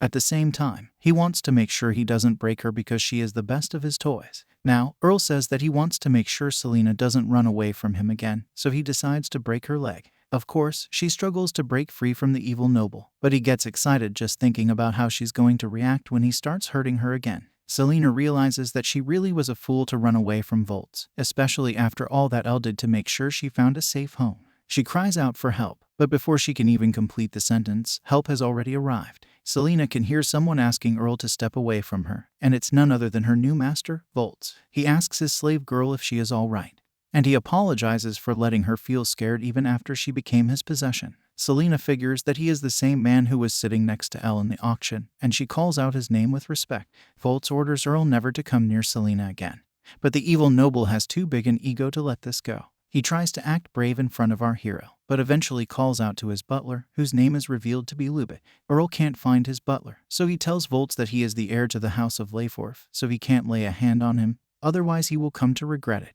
Volts simply calls him out for misusing the position his parents have built for him in order to harm slave girls. Earl doesn't have any kind of shame as he says that he can do whatever he wants with these slave girls as they are his things. The evil noble continues to say that slaves are just toys which he can play with or even kick till they break. He takes it a bit too far by saying he can do anything he wants to them and it will still be fine. Of course, our hero is not just going to stand there and listen to this nonsense, so he decides to smash Earl's face with a punch. This is all it takes to send the evil noble flying away. And then Volts angrily states that slaves are not things or toys. He calls Earl a third-class nobleman and says that he treats slaves as people, which is how they should be treated. Earl has a messed up face now thanks to the punch, and we can see a shadow forming under him. It's Lubit, who has finally come to the scene, so Earl orders him to attack our hero. Volts can see that the butler has the power of shadow manipulation, but he can also sense that Lubit is not here to take revenge on behalf of his master. The shadow butler says that his master is most definitely done for, so there's no point in trying to protect him. He also says that his true master, who is Earl's father, has already decided the punishment for his shameless son, which is why the butler was not here for a while. He announces that the heir to the empire will now be the second son, and not Earl, so he says that his father can't do this to him. The evil noble tries to call out to Lubit, but he simply says that Earl has spent too much time playing with his slave girls. With that, the shadow butler picks up Earl and walks away after apologizing to Volts for the trouble they have caused. Earl doesn't want things to end this way, but that's just how things are, and he is now abandoned as a noble. Now, Volts shifts his attention to Selena, who wants to say sorry to him for doubting his intentions, but he apologizes instead. After all, Volts should have taken Earl's obsession into account and expected this kind of behavior in advance. Anyway, he promises to protect Selena from anything that may happen to her from this point forward. The slave girl begins to cry and she also says sorry for running away at first. Selena thanks her new master for saving her life and then Elle rushes to her for comfort. The slave girl says sorry to the prince's slave as well, but Elle says that all is well as long as nothing happened to her. With all the drama finally over, Volts and his girls decide to go back home and relax. Now, we shift to our hero's home where both Elle and Selena go to the bathroom for some relaxation. Elle asks the new slave girl if her wound still hurt, but she says that it's just a little bothersome, so she should be fine. Now, Elle tries to wash Selena's wounds, but she acts shy because she feels her body is not as curvy as hers. The princess slave is amazed to hear such a thing, so she decides to act on some of her intrusive thoughts with Selena. After a shady session, Selena tells Elle that she should know she doesn't have much experience. The princess slave agrees, but she also knows that Selena has a lot of knowledge about such things. She goes on to ask the new slave girl what she thinks of Volts. So she says that she's still afraid of men, but it's different with our hero. Not only is he strong and reliable, but also gentle and kind, so it looks like even Selena seems to like him. Elle asks her if Volts scared her at first with his demeanor, but the slave girl tells her friend that it would become a problem if she ended up liking her master as well. Elle simply says that she would not have any issue with this at all, and it prompts Selena to comment that the princess slave has changed the way she thinks. The princess slave goes on to say the most important thing right now is to cure Selena's fear of men. She also asks her friend if she still has the shady desire which she had told her about earlier. Selena tries to act innocent at first, but then we learn that she likes the smell of men. Selena panics and tries to say that she's not like that anymore, but Elle explains that shady desires such as these don't just disappear randomly. She then tells Selena that she would most definitely get excited if she were to smell a man and a woman doing unspeakable things to each other. The new slave girl gets interested because it's got to do with both a man and a woman. This is when she realizes what Elle is trying to say, so she refuses to be a part of the plan. Elle maintains that Selena should check it out, no matter how many times she says no. Now, we move to our hero's bedroom where Elle is hiding Selena in the cupboard. She says this will be for her own good, but Selena feels that watching her best friend do shady things with her master is not the resolution she needs. Even so, Elle says that she and Volts are going to act on their intrusive thoughts soon, so Selena should be prepared. Basically, if Selena still feels desire after smelling these acts, then her shady intentions have not disappeared yet. With that, Elle shuts the doors and Selena wonders why the princess slave is being so shady, even though she is mostly right about her desires. Now, our hero walks into the room, with no idea of how things are going to unfold for him. He sees Elle sitting right in front of him and she says that she wants to act on her intrusive thoughts with him. As a matter of fact, she wants him to treat her like a proper slave girl, which means he is free to do as he pleases with her. Volt sits down next to the princess slave and asks her what she will do if Selena wakes up. She simply says that Selena is a heavy sleeper, so there will be no issues over there. Of course, this is just a lie, as can be seen in the way Selena is reacting to all of this. Now, Elle goes on to say that it would not make a difference even if Selena were to get up in the middle of their session. As a matter of fact, she is actually looking forward to the time when she and Volts can get freaky with the new slave girl as well. As expected, this comes as a huge shock to Selena. And even our hero says that he needs to consider her feelings before trying something so extreme with her. Elle tries to explain her situation to her master, so she states that she and Selena had made a promise to each other back when they were slaves to be auctioned off. Volts is interested in knowing what this is, so his princess slave takes us all to a flashback. We see Elle and Selena chatting with each other, and the princess slave tells her friend that she will definitely marry the first man she gives her flower to. Of course, Selena thinks that this is just a dream for slave girls like them, so she promises to do the same thing and marry the man who pops her cherry. Now, we are back to the present where Elle explains that as close friends, it is better for them to fall in love with the same man. After all, it only means that both Selena and Elle will be together all the time, and this makes Selena emotional because she's glad that her friend has remembered their promise. However, she is still not going to forgive Elle for putting her in this position because it's still quite awkward. The princess slave wants to continue talking, but Volts has realized that he needs to give her a taste of dominance. He asks her to close her eyes, so she does as she's told like a good girl. Then, he proceeds to tie her up, presumably acting on the advice that Sana had given him back at the camp. He also adds a blindfold to his slave girl's eyes, which means that she can leave it all up to her imagination now. Elle soon realizes what's going on, so she asks her master if he wants to roleplay with her. Things become spicy and our hero can see that his princess slave is getting excited due to this. He proceeds to whisper in her ear that she might not know who's doing these shady things to her, but she's still having a good time. The session is over and Volts takes Elle's blindfold off, so she says that she had felt scared but also thrilled during the session. Our hero says sorry for his actions, but Elle says that she enjoyed what he did to her. Our hero doesn't feel like moving today, so Elle has to do most of the work this time, so she listens to her master's commands. They get freaky and even Selena can't help herself anymore, so she gives in to her shady desires. Both Elle and Selena finish with ease and then Volts tells his princess slave that they should go to the bathroom for round 2. She agrees to it, but asks her master to go first, because she wants to have a word with Selena. After a brief moment of I told you so, Elle goes to finish up with Volts and Selena finishes up with herself. The next morning, we see Selena with a bright smile on her face as she does the laundry and takes out the clothes for drying. On her way, she bumps into Volts who says good morning and thanks her for helping out with the chores. Of course, the slave girl is still shy, so she simply runs away from her master while awkwardly wishing him as well. Our hero doesn't know how to react to this, but he also realizes that he should not get in the way of Selena's recovery, so he lets it be for now. Later, Volts and Elle enjoy some romantic time with each other, but Selena can't stop thinking about how happy and cute they are around each other. She wonders if she is being a nuisance to them both, but then Elle asks her to come closer to her and Volts in order to have a chat. Selena says she's fine watching them from a distance because she still hasn't overcome her fear of men. This makes Elle upset, but she can't force her friend to act differently. Now, Volts has to step out, so his princess slave asks him where he's going. Our hero says that he has an escort mission, so he asks Elle to take care of the house while he's out. With that, he shuts the door and leaves the house, so Elle calls Selena to come have a chat. She asks her if she still has her fear of men, and unfortunately, Selena says yes even though Volts is a nice master. It's frustrating for her because she wants to get closer to our hero, so she wonders for much longer this fear is going to remain.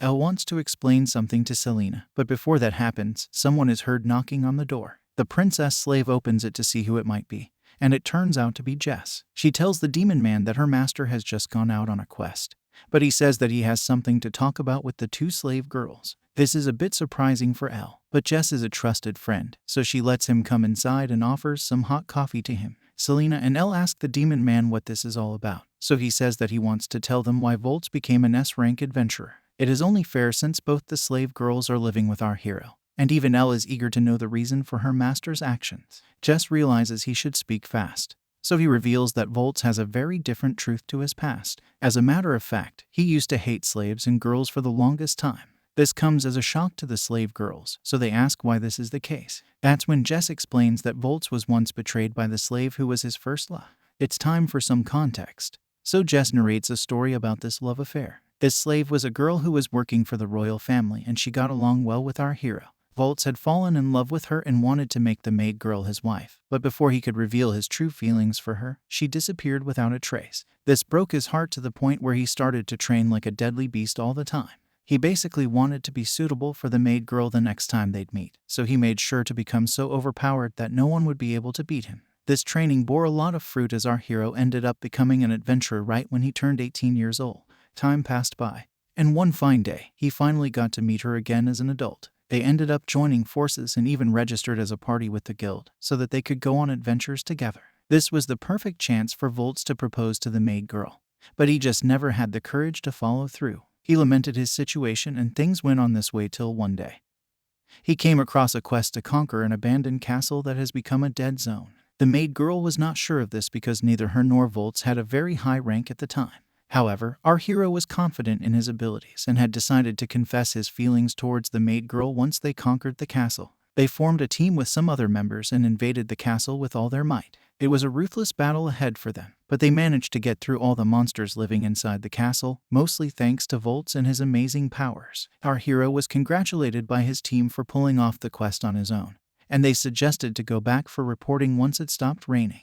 Things seemed fine till then, but suddenly, Volts sensed more demons and monsters gathering around the castle. He took in the view from the top of the towers and wondered why this was the case, but then a mysterious person approached him from behind and pushed him off the tower. Our hero managed to get a glimpse of who did this to him, and it was none other than the maid girl. He could not believe his eyes, but the maid girl simply said that she was following orders, and that too, without any regret in her eyes. Volts fell to the ground and had hundreds of demons in front of him, so he never really stood a chance. He wasn't even an S-rank hero at the time, so he realized that the maid girl was nothing more than a slave. He lamented the fact that he fell in love with someone else's puppet and got betrayed because of it. Luckily, he was rescued by someone and treated for his injuries, as can be seen in his condition the next day. Of course, Volts declared that he would never believe in anyone anymore, but the man who saved him said that it would be more manly to trust and be betrayed rather than not trust at all. This man was the Sword King of the area, and he protected a village surrounded by tons of monsters. Volts helped him with his tasks, but was still no match for the Sword King's powers. Our hero then trained with the Sword King and became more mature as he spent more time with him.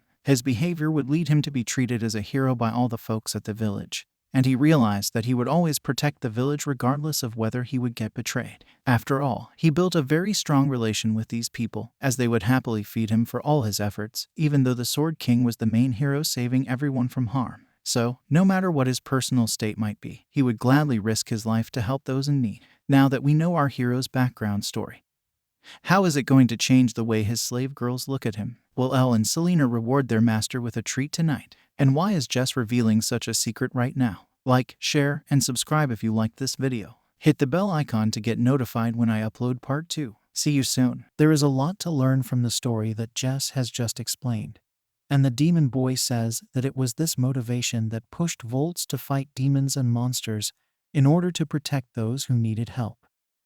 After spending so much time fighting overpowered beasts, he eventually reached S rank and became an unbeatable hero. Elle and Selena are unable to believe that their master had suffered such a difficult time before meeting them, and he still took them in.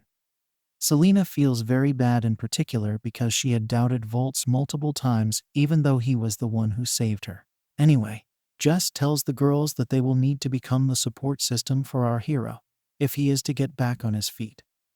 They obviously agree to this, and even thank the demon boy for telling them this story. Now we move to the nighttime where Selena is taking a bath to clean her curvy body. She thinks about what her master had said earlier about preferring to trust and be deceived rather than doubting in the first place. She realizes that she does not fear Volts, but doubts him instead, so she decides on learning to trust him despite her inhibitions. She feels that if she has a word with her master, then things will become a lot clearer for the both of them. Now we see Elle about to enter her master's room, and she has intrusive thoughts about all the kinds of shady acts she is going to enjoy with Volts. However, before she enters the room, she is stopped by Selena, who asks her if it's okay for her to go inside instead of her. After all, she also wishes to act on her intrusive thoughts with our hero. The slave girl wants to take the first step towards understanding her master, so this is an important decision for her. Normally, a princess such as Elle would never allow such a thing, but she simply smiles and tells Selena that it's all right. The slave girl is shocked to see how easily she has agreed to this, but Elle realizes that Selena has something she wants to talk to Volts about. The slave girl wants to know how the princess girl was able to figure this out, but Elle simply says that she can read her friend's mind quite easily. This makes her feel nice and relaxed. But then Elle also says that if she doesn't get shady with Volts, then she will ruin her bed tonight. After all, Selena likes to go on solo missions, but she says that Elle has just spoiled the inspiring line she said before this. She says it's a joke, so she moves ahead and allows Selena to take her place for tonight. The slave girl thanks her friend and says that she is now going to take the first step towards unlocking her desires. She enters the room and our hero is shocked to see her, because he was most definitely not expecting to see her. She nervously asks Volts if he has the time to talk to her, but our hero turns it around and says that he too would like to talk to her about something. This is a bit puzzling to the slave girl, but then Volts reveals that he's managed to get his hands on some crucial information. It has to do with the people who betrayed Elle, so he says they will need to go on an adventure for it. Since Selena is not on the same level as he or Elle, Volts doesn't want to risk her life, so he says that he will leave her in the hands of someone who can keep her safe while they're gone. Of course, this is not what the slave girl wanted to hear, and she makes this known to her master, which surprises him. Selena does not want to be separated from him or Elle, so she says that she will also become an adventurer. She is a bit nervous because she does not know if she has what it takes, but Volts tells her that she can definitely become one of them. He feels that it would be great for Elle to have Selena come along with them as well, so it all works out in the end. Now that Volts is done with his chat, he asks Selena what it was that she needed to talk to him about. This makes her conscious, but she has to be clear with her master, so she decides to bear it all. Selena confesses that she has fallen for Volts, but he is shocked to hear this because she is supposed to be scared of men. Selena reveals that she is still afraid of males, but she loves Volts, which is why she will never be able to love anyone else apart from him. She also hopes that someday, Volts will also do shady things to her as he does with Elle. After all, she wants her mind, body, and heart to belong to her master, and now she has revealed her true thoughts to him. Our hero gets what she is trying to say because even he has come to like Selena. She is a bit confused to hear this, but it should be obvious that Volts would like a cute and curvy girl like her. He confesses that he finds her very pretty, and this makes her laugh without control, so our hero asks if he had said anything funny. Selena states that he looked like a child when he said this, which is why she started laughing. However, this is also one of the things that she likes about her master, so she gets into bed with him. Volts asks her if she is really fine doing such things with him, and she says yes, after which she asks him to hold her hand. Our hero offers his hand, which Selena grabs tightly, and then they get cozy with each other. Volts tells Selena that she can tell him if she is feeling scared, but she says it's fine because his hand feels very warm. She feels safe around our hero, and holding his hand reminds her of the time she used to hold hands with her sisters before they got separated. Selena feels that she might just be able to sleep this time without any nightmares, but right before anything else happens, Elle breaks into the room. She asks for how long Selena intends on keeping up this sweet, innocent chat, and it makes things awkward for both the slave girl as well as our hero.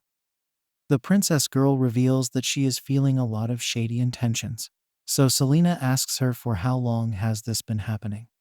She reveals that she's been having intrusive thoughts right from the start, so it has become a problem for her.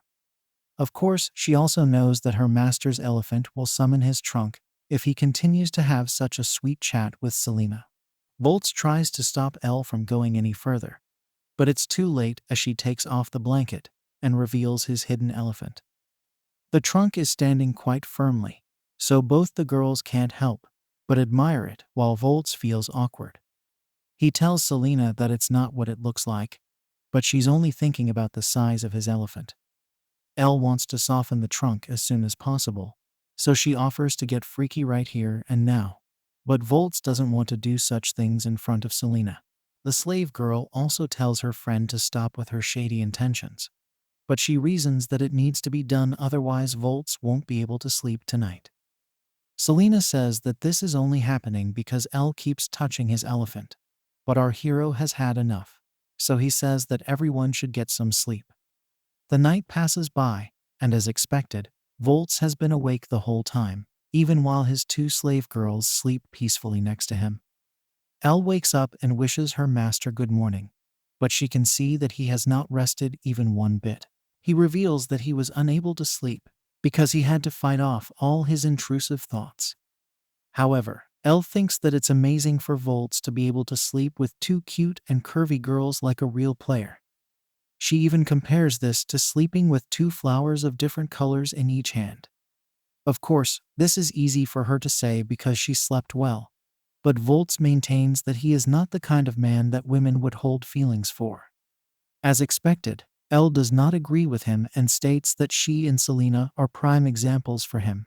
The both of them have fallen for our hero because they were able to see his charming nature.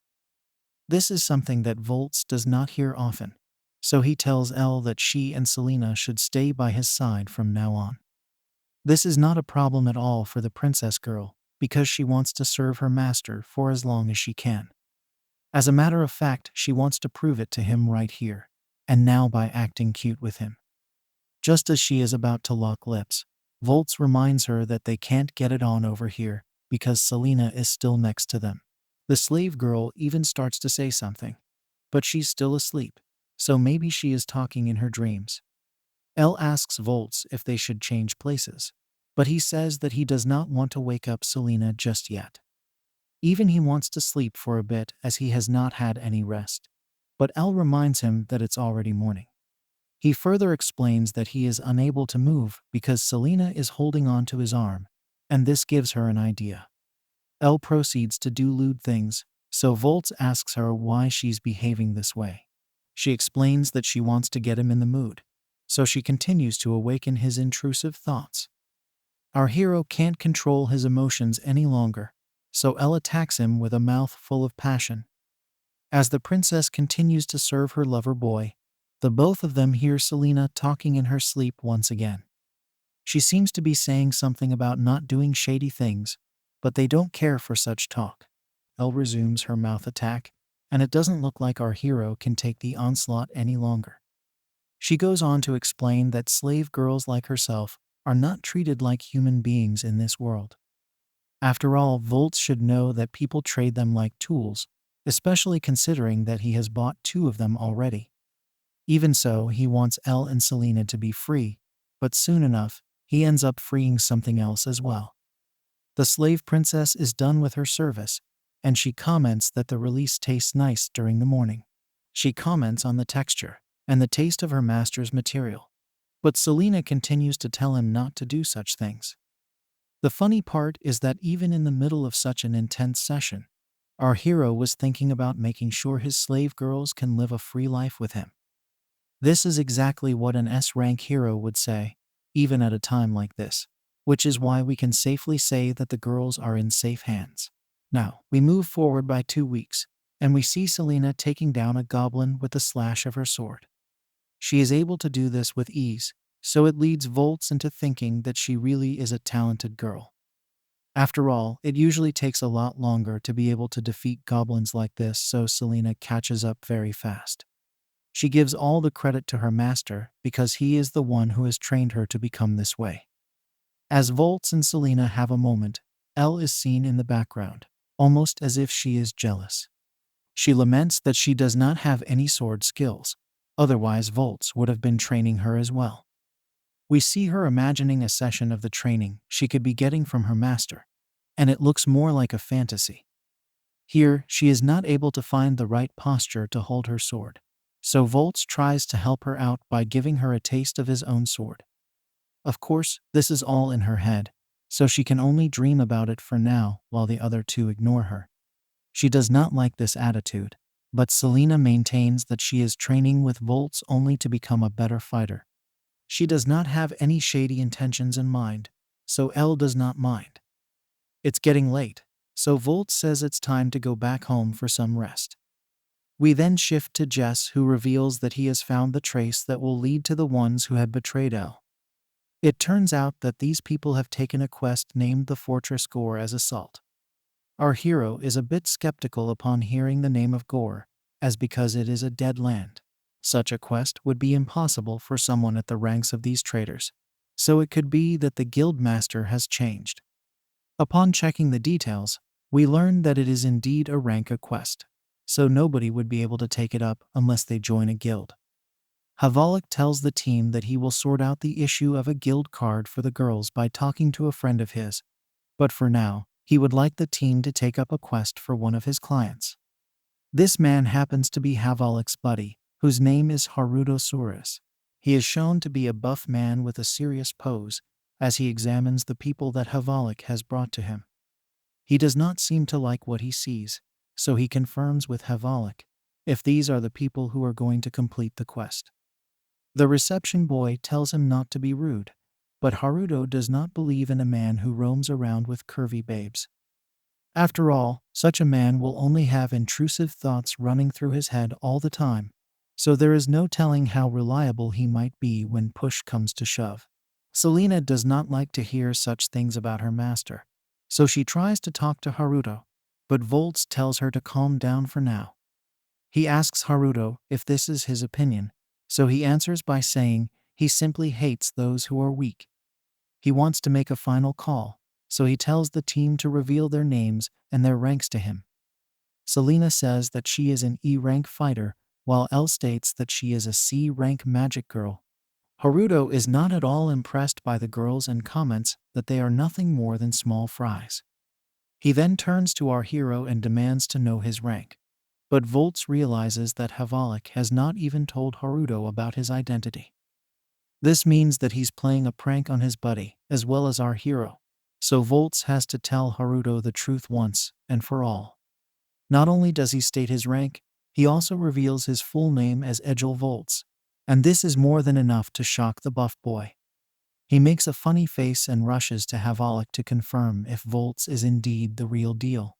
After he gets the confirmation, Haruto rushes to our hero and holds his hands as if he is a fan. It turns out that the client is indeed a big fanboy of our hero, as he confesses his admiration for Volts.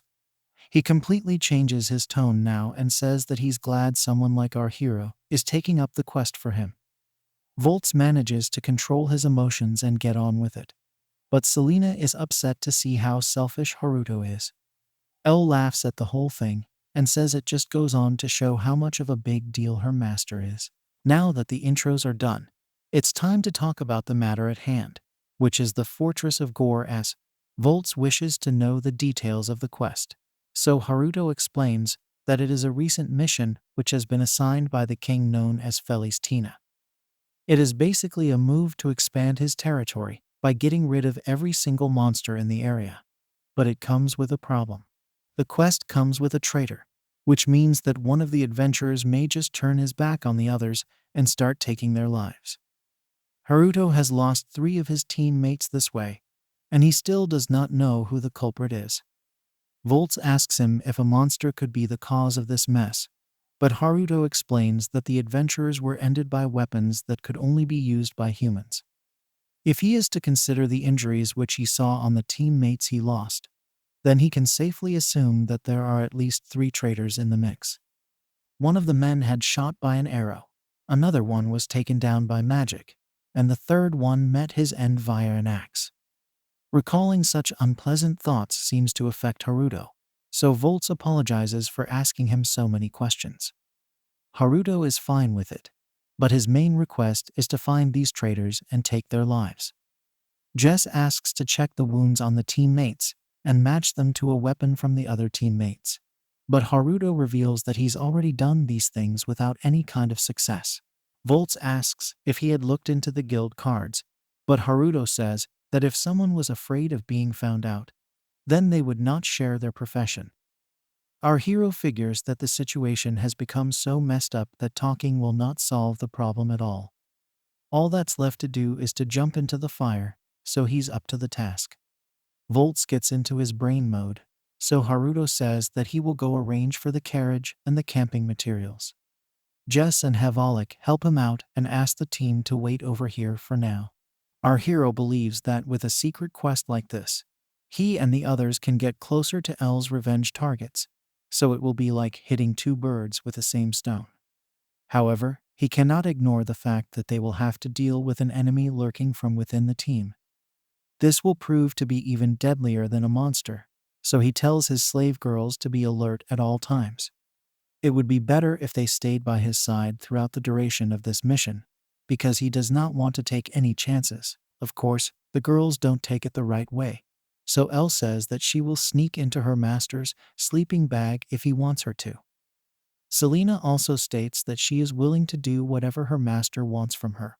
But Volts tells the girls he's talking about their safety and not about the shady things they do with each other. Haruto comes to the scene and tells the team that he has made the preparations, so they are ready to go. We see the carriage outside, and it looks rather grand, but Volts and the girls need to hide their faces with cloaks, which seems rather odd. That's when Havalik reveals no one else knows about Haruto's team members getting ended just yet. This is why he wants them to keep their faces hidden, so as to avoid getting targeted again in case they get mistaken as Haruto's team members. Elle says that she does not want to reveal her identity anyway, at least until she meets her traitors again, so this is perfect. It's time to embark on this new journey, so the team gets into the carriage and sets off on their revenge mission. Time passes by, as the girls cuddle up next to their master and have a nice nap. But soon enough, our hero is able to see the fortress of Gore as. The girls also wake up as the triple couple is now at the land of revenge. The team discusses how to handle the sleeping duties, but the girls worry about Haruto passing out in another tent, as it may be dangerous. He doesn't seem to think so, because Volts is a man of the night, which means that he needs to have his private time with his slave girls. This causes the triple couple to get a bit awkward, so our hero tells his girls not to pay too much attention to what has just been said to them. Selena pays it no heed, and Elle simply says that she will give Haruto the benefit of doubt as of now. Now, the team stands in front of a massive tent, which is meant for a guild meeting. The rest of the people are already inside, so everyone decides to step inside without further delay. They are shocked to see how narrow and packed this tent is because there are way too many people inside. Here we see a night boy with a harem of cute and curvy girls by his side. His name is revealed to be Fabiola, also known as Fabio, and he is the leader of the Ruins Sale Decapitation Flash Squad. Fabio asks Haruto if he's joining the quest once again, and he mocks him for never learning from his past mistakes. Haruto simply says that he does not need to stand here and listen to such nonsense coming from a shady man like Fabio. The player boy notices that Haruto has come with new teammates, so he comments that if slaves break, then they can just replace them. As of now, Fabio's interests are rather shady, as can be seen in the way he treats one of his slave girls. Haruto is angered upon seeing this, so he scolds Fabio for calling human beings mere toys to play with. Selena is scared to see such a sight, and comments that men like Fabio are the absolute worst.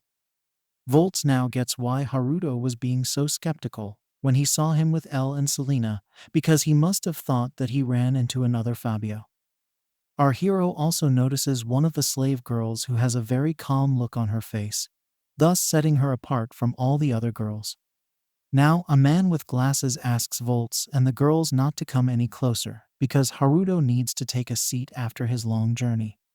He is thanked for his concern, but he sure looks like he's going through a lot of stress. His name is revealed to be Relic, and he is the leader of the Elix Sarvest Panacea squad. Flash calls out Relic for being so nice to everyone, because he knows that he's scared of the traitor trying to come for his life. Relic tries to answer back, but is unable to do so in front of Flash's shady presence. Before he has the chance to say anything else, the tent sees someone new coming in, and he is as fat as a hippo. He is surprised to see so many people over here already, especially with such serious looks on their faces, and his name is revealed to be Gale, who is the leader of the feral squad. He looks at his slave girls outside, so he asks them what they're waiting for. Gale wants them to come sit down with him, and these slave girls are revealed to be none other than Luna and Sana. As expected, this comes as a huge shock to both Volts and L, because it's been a while since they last saw these girls. The princess girl wants to know how the twins got themselves involved here, but even Volts does not have any theory to support that question. Anyway, it's time for the meeting to begin, but it looks like there are some guilds that are still to come. We meet the bald leader of the Celestina Chivalric Order, known as X-Vane. He decides it's time to begin the meeting, and we also meet other leaders, such as Ryan from Serpent's Dream and Michaela from Treasure Sword. Volts wants to know if L's traitor friends are here, but she does not see any of them yet. The bald X says that they have a difficult quest to complete, so he'd like all of the squads to work together for this one. However, Fabio says that he is not anyone's comrade, and it's actually the bald leader's fault for making the quest so tough in the first place. X does not know what Fabio is trying to say, so the player boy explains that the bald leader simply wants all of the squad leaders to be ended in the middle of this quest, so that he can get a higher reward from the king. X finds this to be a silly idea because he is here at the behest of the king. He then turns it around on Fabio by saying he is the one who takes the lives of his comrades and even robs them of their money so that he can go and buy more slaves. Fabio remains calm and comments that it's rather odd for someone like X to be getting so worked up, so it comes across as suspicious. In the middle of this back and forth, Volts laments that he has found himself in the worst kind of quest. Suddenly, a girl walks into the tent and comments that there are a lot of weak dogs barking in here. Her name is revealed to be Levia, and she is told not to be so rude, especially because she is late to the party. Elle becomes alert as she sees Levia walking in with her squad known as Sunset's Bond. It's no mistake at all because these are the ones who had betrayed the princess girl and turned her into a slave. Fabio takes a look at Levia, but he doesn't find her appealing because she is a child. He tells her to get lost from here because the adults are talking, but she counters by saying she is 15 years old. She may not consider herself to be a child, but Fabio knows the laws of the land, so he tells her that 18 is the only acceptable age, so she has no place over here. Levia activates demon mode and tells Fabio that she is stronger than him, so he can test her out if he likes. It doesn't look like she's bluffing, so Fabio wonders what's up with this girl. Levia is then stopped by her team because they have been told not to make any trouble unless they want to be in danger. She agrees to this, but Elle has finally spotted her enemies, so she clenches her fists. The princess girl laments that these people have not changed even one bit, and our hero gets the confirmation that he needs. Elle goes on to name each of them, starting with the fur boy Mordred, the cute but shady Muslin, and the wizard boy Curd. These are the people who had called themselves Elle's friends and still sold her to the slave traders. She can't believe that Levia and her team would forget about her so easily, and even laugh casually, as if they never even did such a thing. This is unforgivable, and she wants to take out all of this hatred and sadness out on the enemy right now. Volts fears that things may get out of hand, so he holds on to Elle and tells her to keep her calm for now. The princess girl realizes that she has let her emotions get the better of her, so she says sorry and composes herself. Now that all the guilds have finally made it to the meeting, The bald X is going to explain how they'll be going about this quest. The basic premise is that everyone is going to charge from all the 4 gates in pairs. If this is the case, then the traitor will be found quite easily as per L's understanding. Now, Haruto states that the treasure sword are here for the first time, just like they have also formed a guild without any prior experience.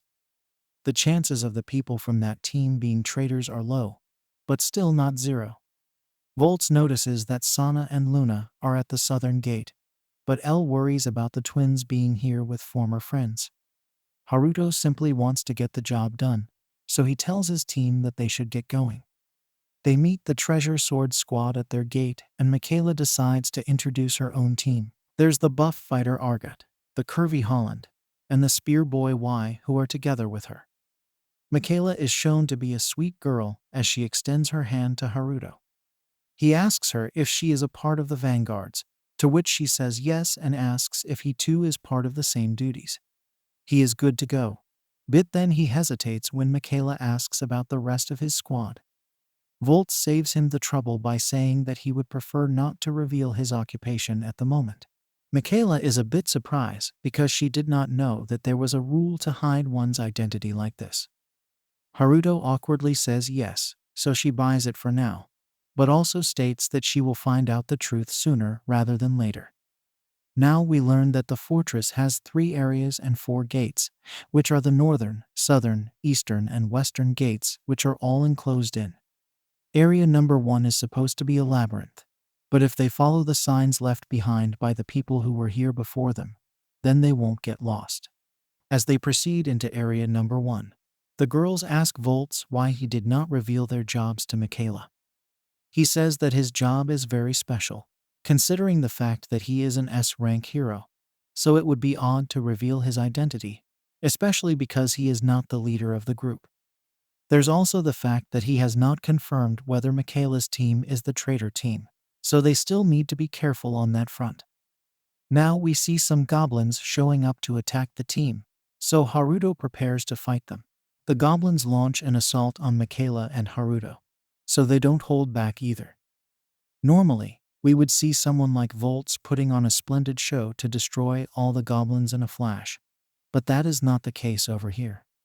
He decides to hold back, much to the confusion of his slave girls. This is when he explains to them that he wants to practice their coordination with Haruto. They will only take turns when the time is right, so they obey their master, while Haruto uses his giant sword on the deadly goblins. The battle rages on, and even though things don't look like they are getting out of control, our hero still feels that it is important for them to start fighting soon. Selena asks her master if they should start taking turns now, and he says yes. As of now, it's only Haruto and the others who are in the goblins' line of vision, so if someone were to switch places with them, then it would lead to the goblins getting startled.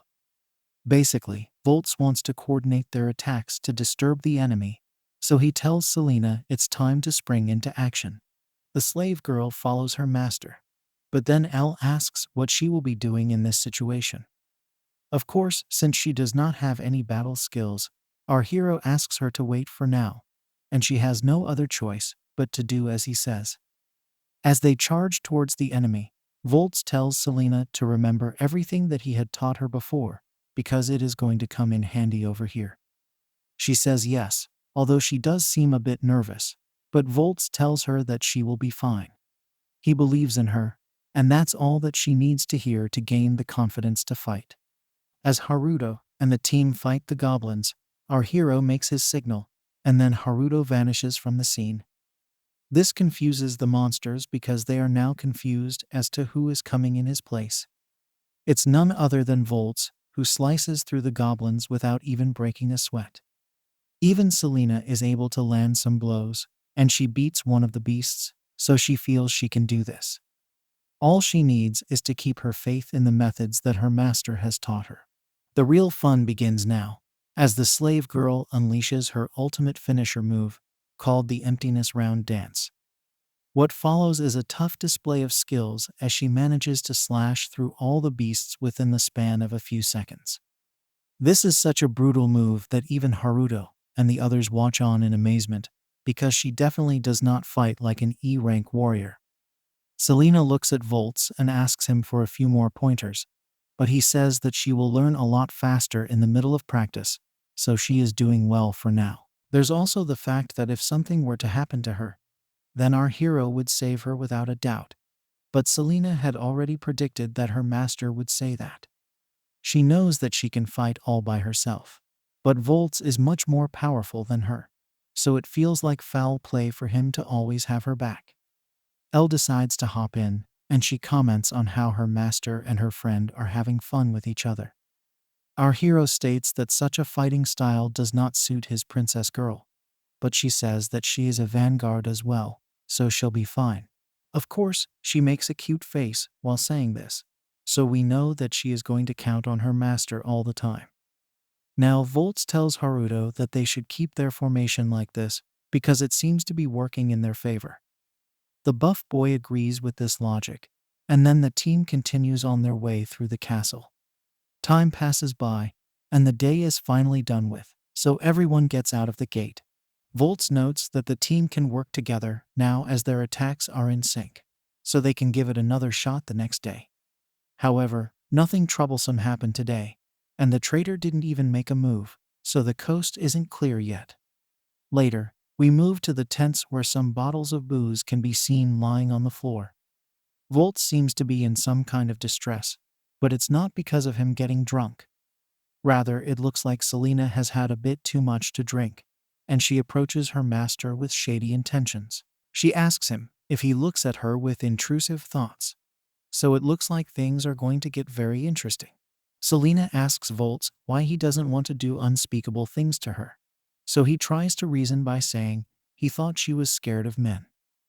The funny part about this is that Elle is also right here, but is cheering Selena on, much to her master's shock and surprise. She even tells him that he should not leave his slave girl high and dry, so he wonders what kind of twisted cult he has created for himself. Selena tells Volts that he keeps doing shady things with Elle in front of her every day, so now she wants it as well. She can't be teased anymore because she craves for this pleasure a bit too much. Of course, this is highly unlike what Selena usually behaves like, so it's time for us to go on a flashback to see how it led to this. A few hours earlier, Volts and his slave girls were heading back to the camp, but they were all covered in blood and sweat from the battles against the monsters. Elle even said that she wanted to take a bath as soon as possible. But then Selena brought her attention to a cute white rabbit roaming around the grass. She didn't know if such a rabbit would like to bite people, so Selena figured that the princess girl wasn't too good with animals. Anyway, the rabbit hopped away, so the girls could only comment on how cute it was, and then they came back to the camp. Over here, Haruto called out to our hero and gave him 2 bottles of the local liquor as a gift. Volts wasn't too sure about taking these gifts, but then Haruto explained that he had many more bottles with him. After all, he intended to share those with Michaela and her squad. Volts had taken these bottles back to his slave girls, and Selena had immediately identified it as shachu, was something her parents used to make. Elle has never had anything like this before, so she wanted to know if it was tasty. This caused Selena to smirk and laugh, after which she made fun of Elle for not having tasted liquor, even though she was 20 years old. The princess girl was not going to just sit there and take it, so she made fun of Selena by saying she had at least experienced what it was to be a woman. As a matter of fact, she told Selena that she does it every day with her master, whereas the slave girl was still living in innocence. Of course, she did not mean it with spite, but she clearly struck a nerve on Selena by saying this. Our hero did not want things to get ugly, so he suggested taking a glass and having a drink each. The girls did as he said, and the triple couple ended up enjoying some booze with each other. It didn't take long for Selena to get drunk, and then she started to call out Elle for what she had said earlier. She even called Elle a shady girl for doing shady things with her master, and stated that she too could get what she wanted from Volts. Elle got drunk by this time as well, so she dared Selena to see if she really could do that.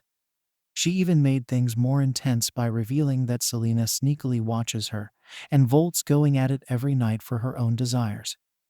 Despite this, the slave girl did not make any progress, so Elle called her out on that. Of course, this was not something that Selena wanted her master to know, but it was a bit too late for that. Volz had realized that both his slave girls became drunk, so he suggested for them to go to sleep. But that was when Selena ended up grabbing his arm and demanded him to embrace her. Now we are back to the present where Elle has passed out, but Selena is still awake and in heat. Volz doesn't know what to do because he is sober as of now. But then Selena says that she wants to move forward with him. Our hero does not know what she means, so the slave girl explains that she wants to get closer to him. After all, he was the one who saved her from the slave trader. He was the one who saved her from her previous master. He taught her how to fight and defend herself. So he is the one with whom she has fallen in love. Selena hugs her master with tears of joy in her eyes, but she still seems to be shaking due to her fear of men. Our hero points it out to the slave girl, but she does not care about any of that at this point. She brings up what Elle had said about them being so close to each other, which is probably why Selena has not made her move yet. However, now is the time, so Volz asks her not to regret what she is about to do with him. From the looks of it, Selena is bursting with intrusive thoughts, and she can't control herself any longer. This leads the lovers to hug each other and engage in shady and unspeakable acts. We also learn that Elle is only pretending to be asleep so that she can check if Selena really has it in her to get with her master. Volz figures that his intrusive thoughts should not get in the way of Elle's sleep, so he tells Selena that they should step out to resume their shady activities. This is not good news for the princess girl because she was hoping to get a nice show for a solo mission, similar to how Selena has been enjoying herself. Our hero even tells his slave girl that they will have a beautiful session, as the stars will be reflected onto the lake in front of them. Selena calls him a romantic, but Elle sulks all by herself without any action. Now the new couple steps out to enjoy themselves in the open forest, and Volz proceeds to lay his maiden bare on the grass. Selena is a little shy because she is showing her curvy body to her master for the first time, but he makes her feel at ease. She becomes very sensitive as the shady acts begin to have an effect on her, and then the smell starts to get to her. Since this is something that she likes a lot, she wants to get closer to it, but she is shy as well. Soon enough, her desires get the better of her, so she hugs Volz and tells him that she would like to make a confession. She feels he might find it strange, so she wants him not to judge her for it. Our hero is not that kind of man, so he tells Selena that she can be open with him. This is when the slave girl reveals that she likes to smell his manly scent while they are getting freaky. Volz realizes that no one is ever safe from intrusive thoughts, so he asks Selena if she likes to smell his elephant as well. She says yes because it's very steamy and does all kinds of things to her senses. Of course, things should not get awkward, so Volz tells Selena that he will allow her to sniff him, but only under one condition, which is for him to sniff her as well.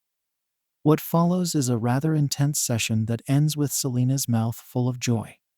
It's time to get down to the final act, so Volz wants to tease his slave girl first. He asks if Selena went on solo missions while watching him and Elle, to which she wants to say yes, but she has a look of innocence on her face. It looks like Selena does not want to reveal her shady nature, but our hero knows how to play these games, so he says that if she does not unleash her intrusive thoughts, then he will not give her what she wants. This makes her panic, so she says that she does indeed like such twisted acts and wants to be taken instantly. Volz continues to tease her for a bit, and this drives her up the wall till she is unable to take it anymore. Our hero asks Selena once again if she went on solo missions while watching him with Elle, and she finally says yes. However, he makes her say it again, but louder, so that she can release the energy that has been building inside her for so long. This is when Selena finally admits to solo missions each and every time that she saw her master with the princess girl. The smell had a strong effect on her, so she just could not control herself. Now that she has finally said what Volz wanted to hear, she begs him to turn her into a woman, because the feeling is starting to take over her body. She wants his elephant to vanish inside her black hole, but he wants to take his time so that it doesn't overpower his slave girl. He asks her to tell him if she gets hurt or anything like that, but Selena is not going to have any problems with it. What's really creepy, though, is the fact the white rabbit from earlier is watching them with shady intentions. Soon enough, Selena is turned into a woman, and the night stars begin to shine brighter than ever before. Now that her desires have been satisfied, we move to the second day of the quest, where Haruto and his team work closely with Michaela's treasure sword to get rid of all the goblins right from the first gate to the second. Their teamwork looks proper, as they are able to slash through all the monsters without any hassles. Despite this, Selena knows that the demons are only going to get stronger if they continue going through different levels. Keeping this in mind, it would be nice to have their coordination synced up to be faster. Elle states that in such a situation, Selena would not be noticed by the demons so easily because she takes a lot of time to speak up. The slave girl acknowledges this and says that she will need to get better at that. Volts notes that while Elle may be sick and twisted when it comes to the bedroom, she also has great skills for analyzing situations. In the middle of the mission, our hero and his team is interrupted by the bald ex, who comes with bad news. He informs everyone that Fabio has been attacked, and it looks like the work of a traitor.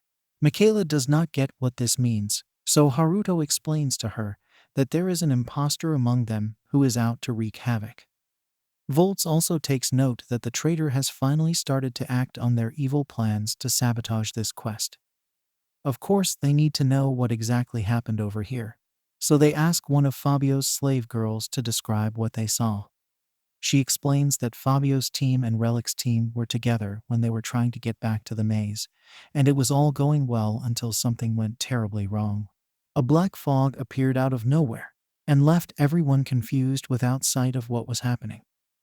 They had waited for the fog to clear, but by the time that happened, they could hear Fabio screaming for dear life. After they could see clearly, what they found was the player boy's body on the floor in a terrible state. They did try to give him emergency aid, but it was all for nothing because he had passed away by then. The events seem to add up, but no one is able to figure out what this black fog really is. Relic states that it did not have the same effect as poison, and could only make one's vision go away.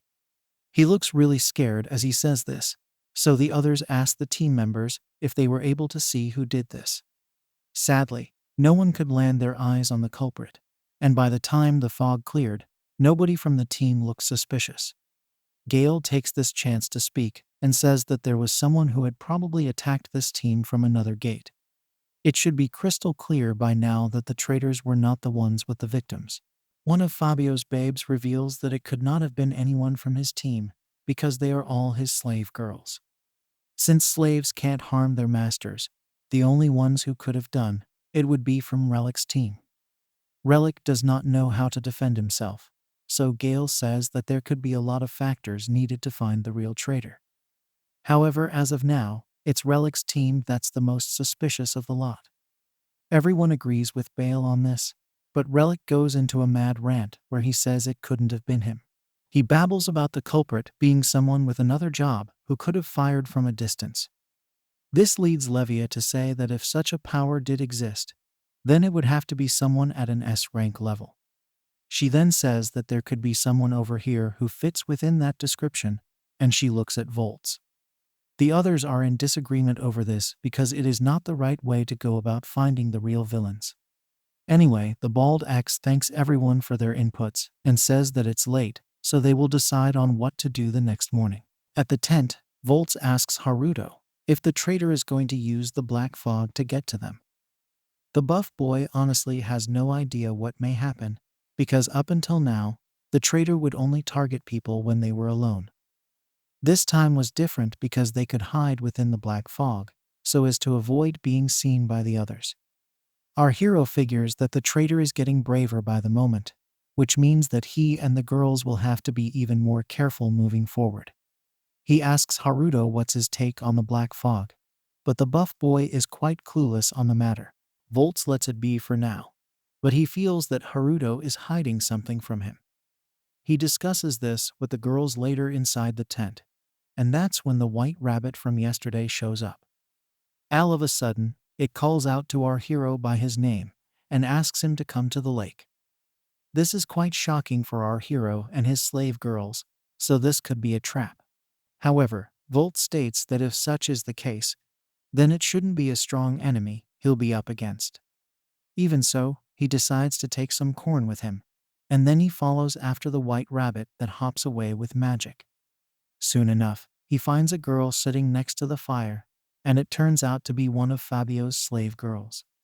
More importantly, it's the one who caught his eye earlier with her neutral expression. She calls out to him by his name, so he says she might have found it out through the rabbit.